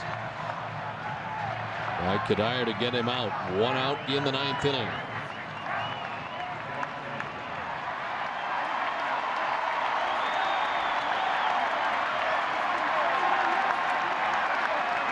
Bobby Kelty grounded into a 6-4-3 double play his first time up.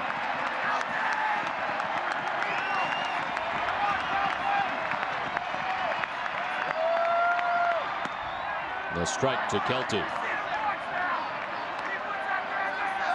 Kelty in his career just 0 for 1 against Joe Nathan.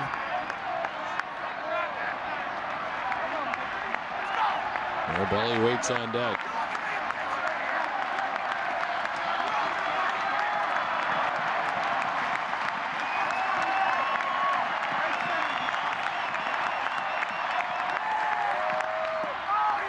Inside, 1-1.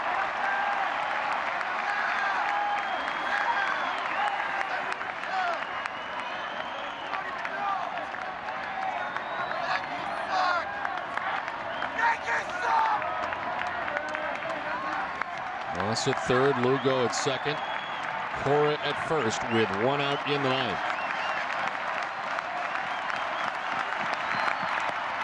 A strike, and it's 1-2.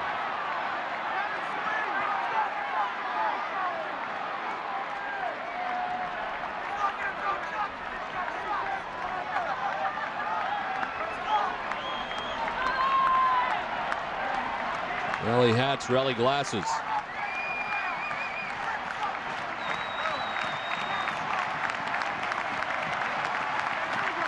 The 1-2 pitch to Kelty. Struck him out. Big strikeout for Joe Nathan, and there's 2 down in the ninth inning. They threw a 1 ball away. Excuse me, in, I should say. That was the breaking ball. Everything else away, the fastball, and picks up the strikeout. So it'll be up to Doug Mirabelli to see if we continue here this afternoon.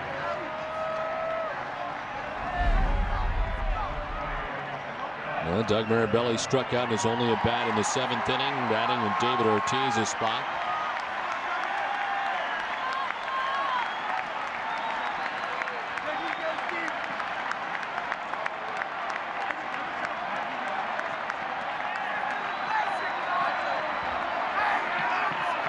Bases filled with Red Sox, 2 down. Mirabelli with a swing and a miss. I got a piece of LeCroy and a foul tip. Man, has he got beat up there this afternoon. Foul tip, I think, right in the stomach. Oof.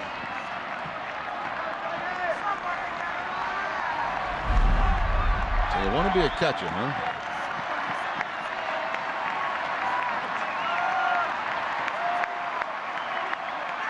1-1 the count to Mirabelli.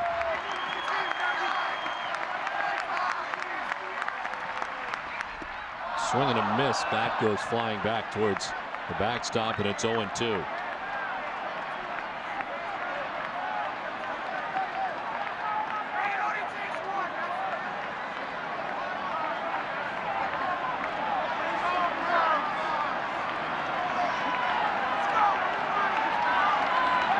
Red Sox trying to pick up their 97th win of the year.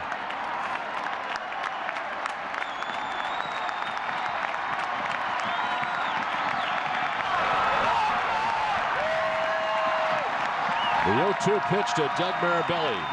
He struck him out, and the Red Sox dropped the last game of the regular season. Back-to-back strikeouts for Nathan as the Red Sox had him loaded, but it's the Minnesota Twins who come away with a 3-2 victory. And Nathan able to pick up the save, his 37th of the year. WB Mason's extra innings right around the corner. Stay with us, Jared. I'll be back here at Fenway right after this.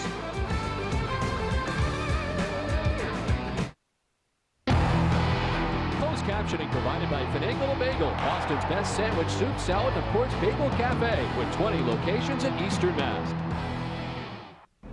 If you're in debt to the IRS for $10,000 or more, you don't have to take desperate measures to settle your account. In fact, you might actually be able to pay just pennies on the dollar. All you have to do is put the right people to work for you. And that's as simple as calling this number. You'll speak to a tax expert who can help you negotiate a settlement that's significantly less than the actual amount you owe. Many are former IRS agents who have inside knowledge that you can't get elsewhere. And that can make all the difference in the world. They saved my business. I owed $30,000 and paid a fraction of it. The threatening letter stopped immediately. I got great advice, and they did all the work. If you owe more than $10,000 in back taxes, you owe it to yourself and your family to call this number and get your case settled for less. Now, you only have a small window of time to settle, so act now. Call 800-671-4398 for your free tax analysis. There's no obligation. That's 800-671-4398. What are you being charged for internet service? I don't know, maybe $24. $23.90. What are you being charged for internet service? $10.95. $10.95. Millions are discovering the real value of People PC Online. Go to peoplepc.com now to try us free for 30 days. You get unlimited internet access for only $10.95 a month. People PC Online has a smart dialer with more local access numbers than AOL for faster, more reliable connections. You even get security tools to help protect you from spam, pop-ups, and email viruses. And you can continue to use your favorite instant messenger. Compare us side by side with your current ISP. Go to peoplepc.com now and start saving today. So the next time you're asked how much you pay, proudly declare $10.95. Go online or call 1-800-217-5636. People PC Online, a better way to internet. Red Sox lose the finale here 3-2. The play of the game is brought to you by Foxwoods Resort Casino, and kind of a nice touch. Terry Francona taking Lowell out in the middle of an inning, and you might be looking at the Red Sox most valuable player. Nice response from the crowd as Lowell has had a very, very solid season for the Boston Red Sox. Final score again, 3-2. The Minnesota Twins beat the Red Sox. With Jerry Remy and Tina Sebastian, I'm Don Orsillo saying good night from Fenway. Tune in again to Nesson Wednesday, 1 hour before the game. Division Series against the Angels for our special postseason coverage. Coming up next is WB Mason's Extra Innings with Tom Parrott and Dennis Eckersley, live from the Nesson HD Television Center. TC.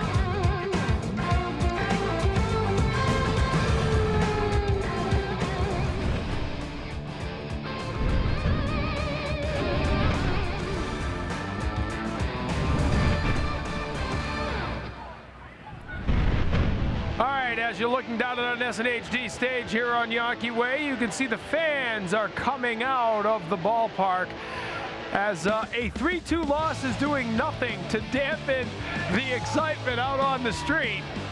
This is all about the coronation of a division championship today, Eck. It's not about losing a game to the Twins. You got to save that coming back in the ninth inning stuff. You don't want to waste it on the last game of the season. Come on. Looked like they were going to get something going, though. The bases loaded.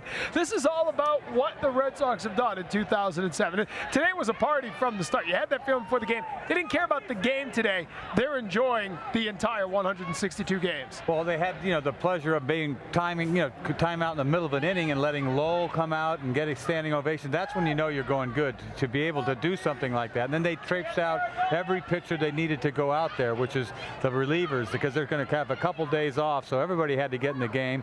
They got Lester to go out there to see what he can do, showcase himself out of the bullpen, which is starting an inning means nothing, but beyond that, I think it was good. I think this whole thing today was, to be able to take a big deep breath and to showcase what this team's all about. I think this is the team to beat going into it. Now, it remains to be seen if everybody can live up to some expectations that I think all the Red Sox fans have. But they finish, I'm not sure if Cleveland went final yet, but they'll finish with at least tied for the best record in baseball. They have the tiebreaker, as we know. So they go in with the top seed in all baseball. So that makes them the team to beat. Yeah, and they're not just them, but everybody gets to line up their pitchers as they go along here. But I think more than anything, as you saw over the past week, is the pitcher's doing a good job. I mean, Beckett did whatever he had to do to his last start, but the big ones were Schilling, Matsuzaka, and even Wakefield yesterday, and each one of them was successful to be able to have that confidence going in. I think that's big, and for Drew to be swinging the bat the way he is, Euclid's back at it. I think Manny, luckily, he got about, 15, 20 at bats, so he should be ready. And so, I mean, it's a good thing. Ortiz is hot. This team's ready to play. Yeah, you mentioned Mike Lowell already. I mean, what a season he's had, over 120 RBI. Cleveland did win their game today, so they wind up tied atop the Major League Baseball standings overall. Just the second time since 1978 that they've won more than 95 games. So, I mean, this is going down as one of the best records in a long time for the Red Sox. They've had so many good teams over the years, you know, to think that they've won over 95, I think 4 out of the last 5 years, whatever it is. But to be in a division with the Yankees, I mean, for finally one time, and they go get ahead of the Yankees. Yankees being probably one of the best records in the game over the past 10, 12 years. So it's hard to compete with that every year, and this year they overcame it. Well, they'll hang at least one banner up here next year. Here's Terry Francona at the podium. Just, you know, wish we had enough extra guys where you could kind of do it with everybody that's been out there all year. Just like to be able to give the players a chance to, or give the fans a chance to show the players their appreciation. And, you know, I just, again, it's not the easiest thing in the world because you're trying to play a game and,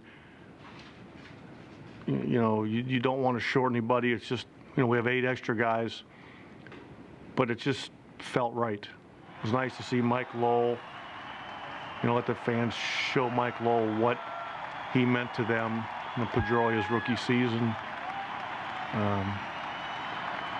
You know, we wanted Varitek to hit one more time. We were going to pinch run for him. We didn't need to. Didn't want to send him back out. If he gets a foul tip, you know, that I would have a tough time living with myself. Just seems to work. You don't want to slow the game down much either. I mean, we're not trying to embarrass the other team or anything like that. Just trying to show our players some appreciation.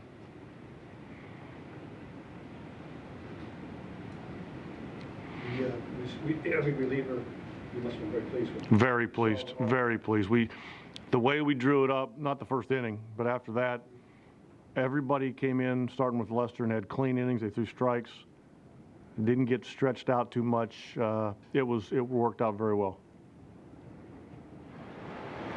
Can you talk about having Lester coming out of the bullpen? Yeah, we had talked about that the last couple of days. Again, just trying to cover innings. Just if it ever does happen, you know, I'm not saying it's gonna, but if it ever doesn't, we didn't want it to be a first next couple of weeks. So again, we have decisions to make, and we don't want you to read too much into it. Just again, it seemed like a good time to give them a couple innings. Overall, this final week, Terry, did everything work out as far as what you want to accomplish, wins/health, and getting guys where they need to be for the next round? I really believe so.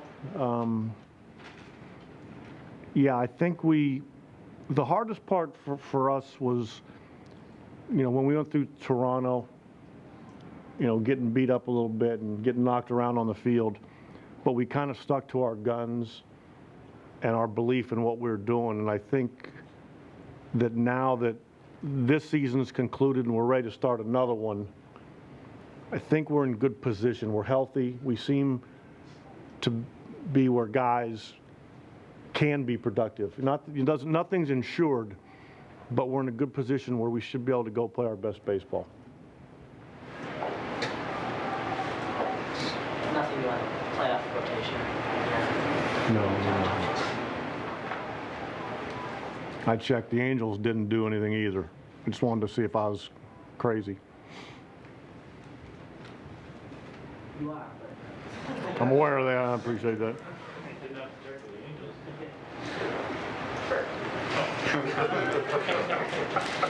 Anything from the professionals? Or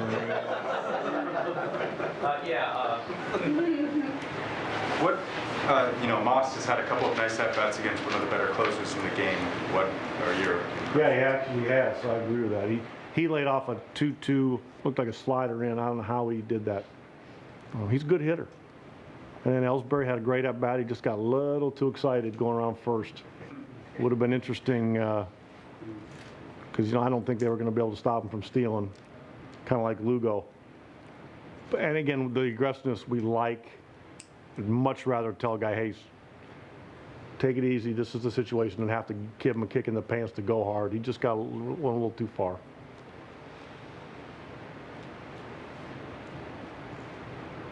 Terry, can you just talk about putting wraps on regular season and now get a little bit of a day, one day, and then right back at it? Could you start over again? Can you talk a little bit about just putting wraps on regular season and now get 1 day break or 2 day break and then right back at it? We actually have no break. We have an optional workout at noon, and we'll have a meeting for the rest of the day, scout the Angels and go over that.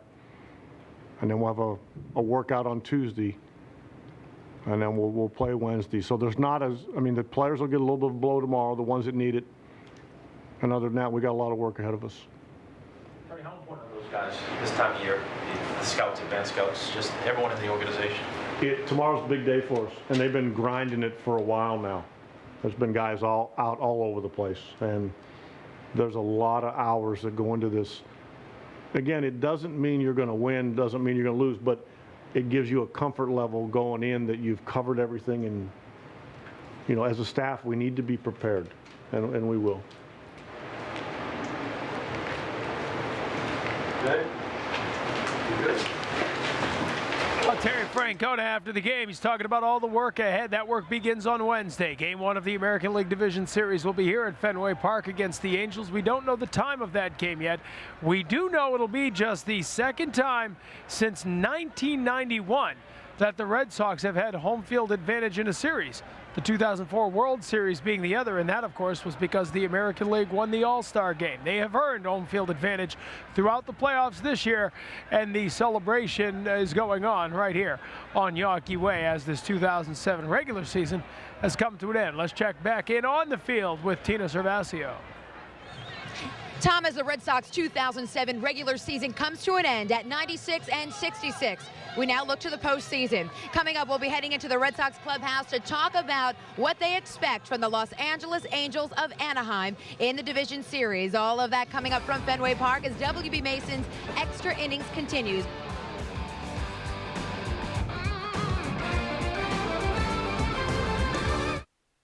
Feel the freedom driving home the all-new redesigned 2008 Subaru Impreza. This hot new Impreza comes standard with a 170 horsepower Subaru Boxer engine and symmetrical all-wheel drive. 4-wheel disc brakes with ABS and 6 airbags are all part of the package. Buy an all-new, totally redesigned 2008 Subaru Impreza starting at only $16,995. Go to NewEnglandSubaru.com for a list of local dealers. Feel the freedom. Feel the freedom, Subaru.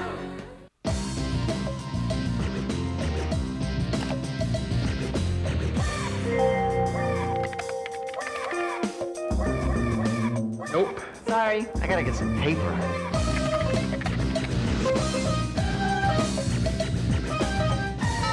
Door. Cool. Retro. Who was that dude? WBMason.com. A lot of people think I'm nuts. I'm crazy. I'm kind of whacked. I'm kind of not your normal host.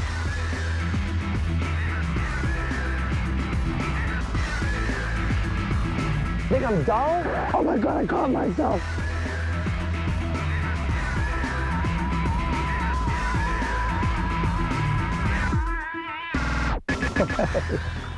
Welcome to the show. Where you been? Sponsored by Obashan Hardware, the greatest show on H2O.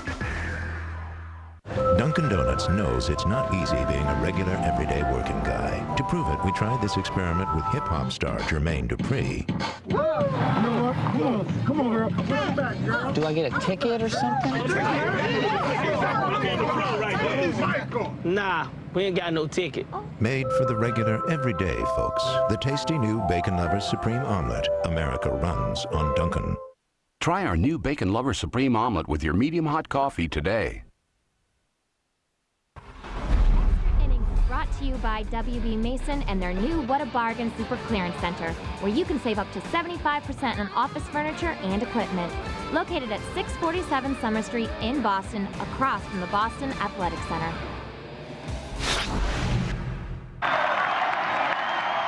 Ortiz to right field. Delman Young towards the corner. Back by the wall. It is gone! Mr. Clutch is back just out of the yard. Big Papi, and the Red Sox walk off with the win. Well, we started the pregame show. Continuing now our look at the top 10 moments of 2007. Big Papi finding his walk-off stroke just in time for the postseason. It's all about the pitching, really, though. Red Sox leading the American League in ERA for the first time since 2000. It's the first time since 1967 they had the best relief ERA. It's a tough ballpark to have the best bullpen ERA. This bullpen, this starting rotation has been phenomenal. It really has, and right from the get-go is how it was. I mean, everything was about the starting pitching early on. They were getting deep into the games, making it that much easier for the bullpen, but the bullpen never skipped a beat, you know, with Papelbon at the end. But the guys before that changed a little bit, and at the beginning you never thought it was going to be Okajima, but he sort of made his way into the important role that it was into the 8th inning and made the All-Star team, which was really phenomenal for him to come out of nowhere and do that. Is he the biggest surprise on this team? Which leads up to that being the biggest surprise. I think when they first got him, he was going to be just sort of a guy that Daisuke could hang around with for the most part. You know, I never thought much of it. I thought, boy, he throws over the top. He's going to be easy for a left-hander to pick up. Meanwhile, he gets out everybody, and he came up with that okie-dokie little changeup that he throws out there, and he can throw it at any count. He gets deep into counts, 3-2 changeup, gets out right-handers, gets out left-handers. I mean, he's been absolutely dominant up until really the last month of the season when he had a little hiccup, if you want to call it that, but luckily the last 2 times out he's pitched pretty well. Made himself an All-Star appearance. Yes, I mean, had a 0.4 or whatever it was at the All-Star break, but really has an incredible season that nobody really could have ever predicted, I wouldn't think. How about the 10th man? Remember they used to have the 10th man award, the guy who exceeded any expectations. Who's your pick? Well, I don't know what you expected or I expected out of Pedroia, especially after the first month, but I never thought he was going to be, you know, the player that he turned out to be, which could be, I mean, right now the front runner for the Rookie of the Year. This guy came out hitting nothing the first month of the season. People were quitting on him, even including me. I didn't really think much. This guy with a great big swing. Meanwhile, he changed our minds in a hurry. This kid's been about 350 ever since, and ends up hitting about a little over at 315 to 320, whatever it is. From a .172 start at the beginning of May. But playing some great second base, turning the ball, making the turn over there. You see him diving everywhere. You'll always remember him for that no-hitter, the ground ball up the middle in Buck Holtz's game that he made a nice play on to save the no-hitter. But he defensively, he was all over the field, and I think this kid probably will be Rookie of the Year. So 10th player, I think he'd rather have the 10th Rookie of the Year than the 10th player in my book. We'll give them both. You know, and you mentioned fielding. Last year was such a good fielding team. Alex Gonzalez, Mark Loretta. But we thought there would be a pretty big drop-off. .986 their fielding percentage, second best in team history, second to last year. So they didn't drop off a lot defensively. I don't think you ever really questioned the defense. I mean, I think that's because Pedroia went out there and just sort of did a nice job at second base. Euclid made no errors. I mean, Golden Glove. I think it's the first time nobody, 1,000% at first base. And Chris did his job in center field, going and getting him. And, you know, J.D. Drew is solid right fielder. Lowell made some errors early on, but to me, he's a Golden Glover at third. And you really didn't complain about Lugo at short for the most part. He didn't really hurt you at all. There weren't many that really hurt you in a game. Right. There were some errors, but not, you know. So defensively, this club, you know, you never even questioned it. I'll give another choice for 10th player, and I think I probably would go with Pedroia, but Manny Del Carmen, because he was down at Pawtucket, really struggled at the beginning of the year. By the end of the year, he was a go-to late inning guy, and I think that might only increase as we go deeper into October. We will find out, but you think about it, he didn't come up until out of the minor leagues up until like late May. So he's only been here for 4 months, and I'll tell you, the last month has been something special. About the last 17, 18 innings, he's only given up 2 runs, but the way he does it, he's an overpowering fastball. He's starting to be able to work that changeup in a lot, has some confidence in a changeup, and he's got a nasty hook. This guy's got 3 good pitches. I mean, to me, is he a big surprise? I don't know. I think they were expecting him to come around, but not to the level where he is. And not where he was at the beginning of the year. He was struggling in Pawtucket at the start of the year. But I don't think they expect him to be in this role that's really important, and I think he's going to be important in these playoffs. Especially if other guys struggle. If you see an Okajima, if you see a Gagne struggle in the postseason, Del Carmen might be the guy they go to. It's nice to have that depth. Absolutely. Now we know why they didn't want to trade him. We always just wondered why wasn't he included in any of these deals. We're really seeing it now. How about a favorite moment? You got a favorite moment from the season? The favorite moments are tough, especially when you're winning this thing by 10 games for most of the season. But you go way back, you know, when Yankees, I don't know, was it the first time they were in? I forget the date. It was the first series. Early in the first series, it was a Friday night. I think Schilling pitched, they were wearing the green unis. Right. Right? I guess it was Friday night game. Yeah, It's the Friday night game. And they came back off of Rivera. You see how they ended it there with Cora hitting a jam shot into left field. But that game was, to me, Schilling had given up a couple home runs to Rodriguez, and they came back from a 6-2 game. And then Okajima got a chance to save that game, which I think was kind of strange, because I think Papelbon, they were trying to take care of Papelbon, not use him too much. They said, all right, let him pitch the 9th inning. Let him save that game. And that was sort of jump-started this guy into what kind of season we was going to have after that. In fact, we said at the time, he's kind of throwing it all on the line here. For it. And it paid off. And he did. No question, Okajima's been huge. I'm going to go with September 1st. It was the Buckholz no-hitter, but not because of the Buckholz no-hitter. Red Sox had lost 4 straight games. They've been swept in New York. They lost the first game of the homestand. And what happened September 1st is Ellsbury got called up. Buckholz got called up. There may have never been a team that needed help from the minors more desperately than the Red Sox needed reinforcements at that time. They were banged up. Manny was injured. They had lost some guys, and the youngsters came up and carried them for a week. That's probably true. When you look back at that, you forget about that. But that was probably not the low spot. There was never really a low spot. I think they're thinking the low spot was Toronto, but this so long ago that there was some other spots that could have gotten away from them if they didn't have that. Yeah, that was the beginning of when things got a little tight. In the end, they were American League champions, American League East champions, hoping to become American League champions before too long. And our friends at Olympia Sports want to remind you that the American League East championship merchandise is on sale now at most Olympia Sports stores. Went on sale today, so show your pride as you can get out to Olympia Sports and get your gear. We'll take a break, come back. The Red Sox fans are pouring out onto the street, and they are pumped because the Sox are the best in baseball headed to the postseason.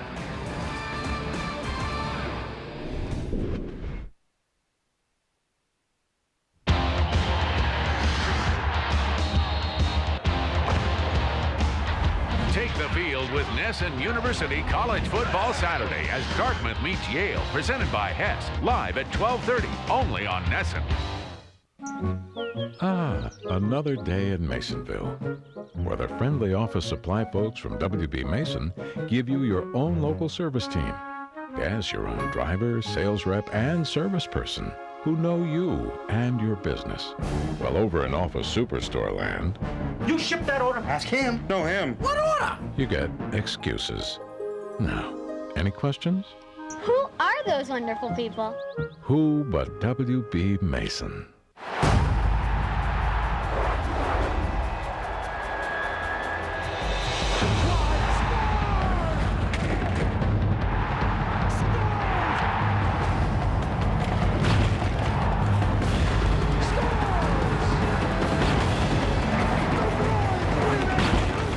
Friday's New England Hockey Night with Bruins Stars coverage beginning at 8 on Nesson. It's finally here, the Dodge Model Year-End Clearance. The perfect time to grab life in the Dodge vehicle you've always wanted. From the all-new Avenger to Caliber with 32 highway miles per gallon. Get some of our best offers of the year on our most fuel-efficient lineup ever. Right now, get $3,500 cash allowance on Dodge Charger RT. Add that to the best warranty in the business, our exclusive lifetime powertrain warranty. And that's an offer no one else matches. Hurry, the Dodge Model Year-End Clearance ends soon. It's Soxtober on Nesson.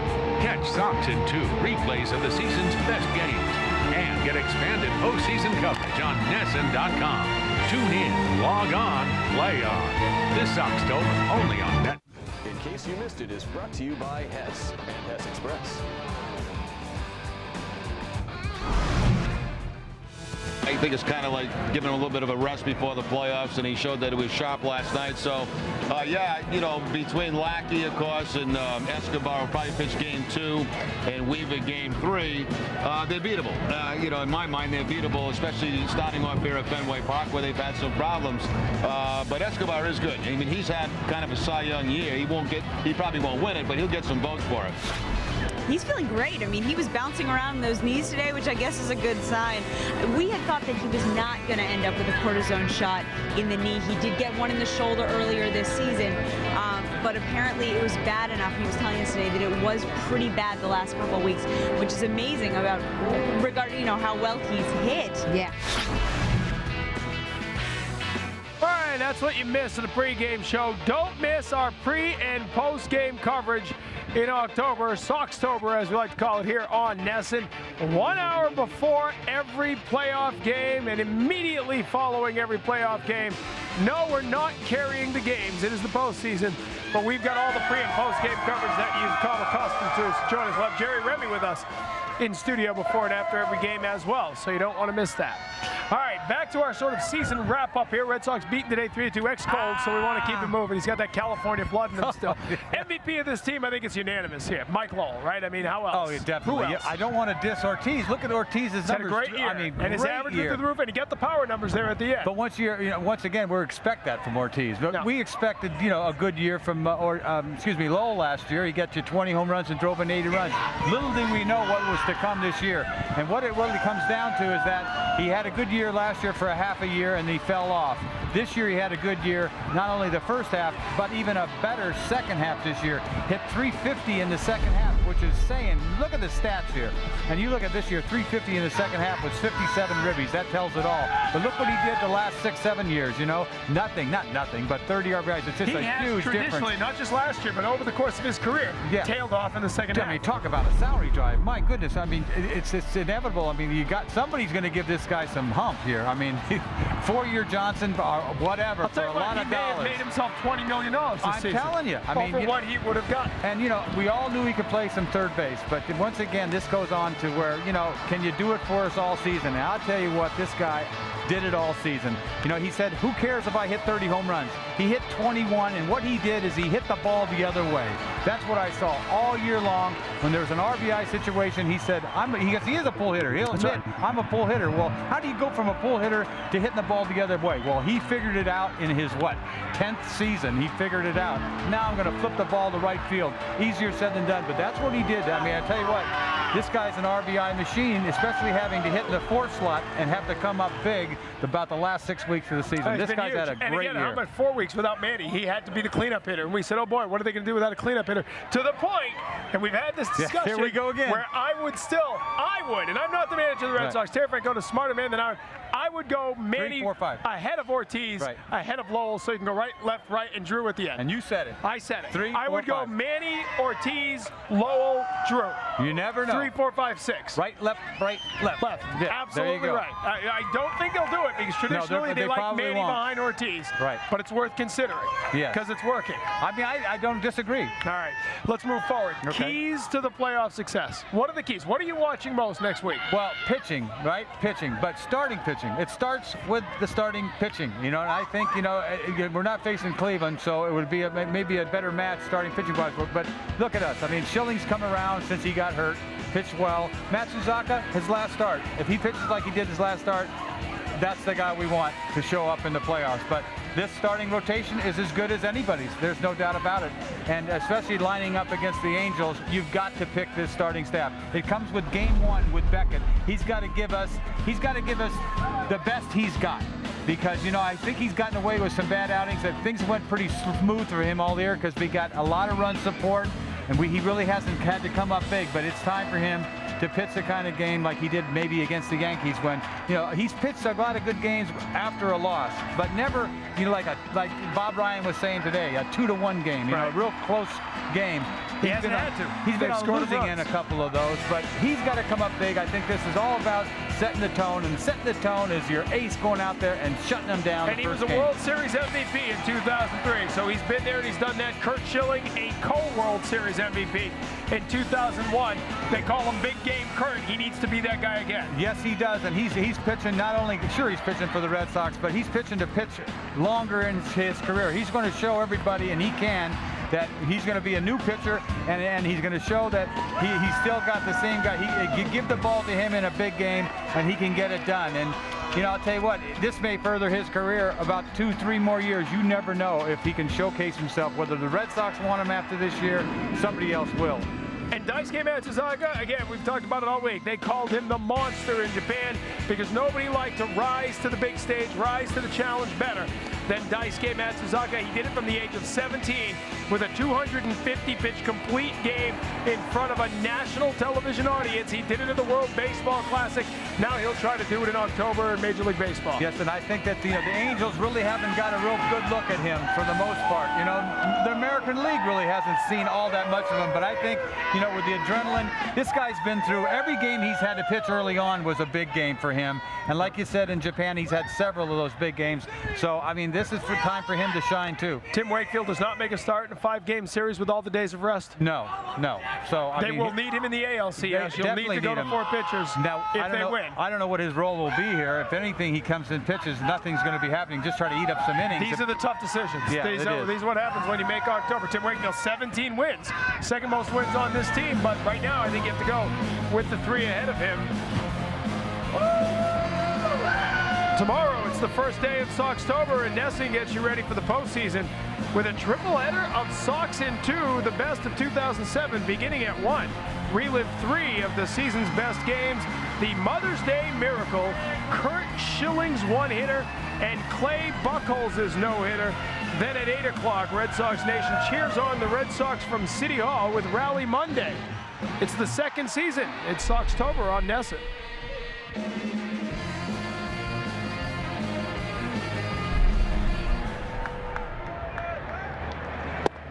Strikes out this time. First K of the day for Kurt Schilling. Strikes out. Strike 3 call. Into right field, a base hit. Unbelievable.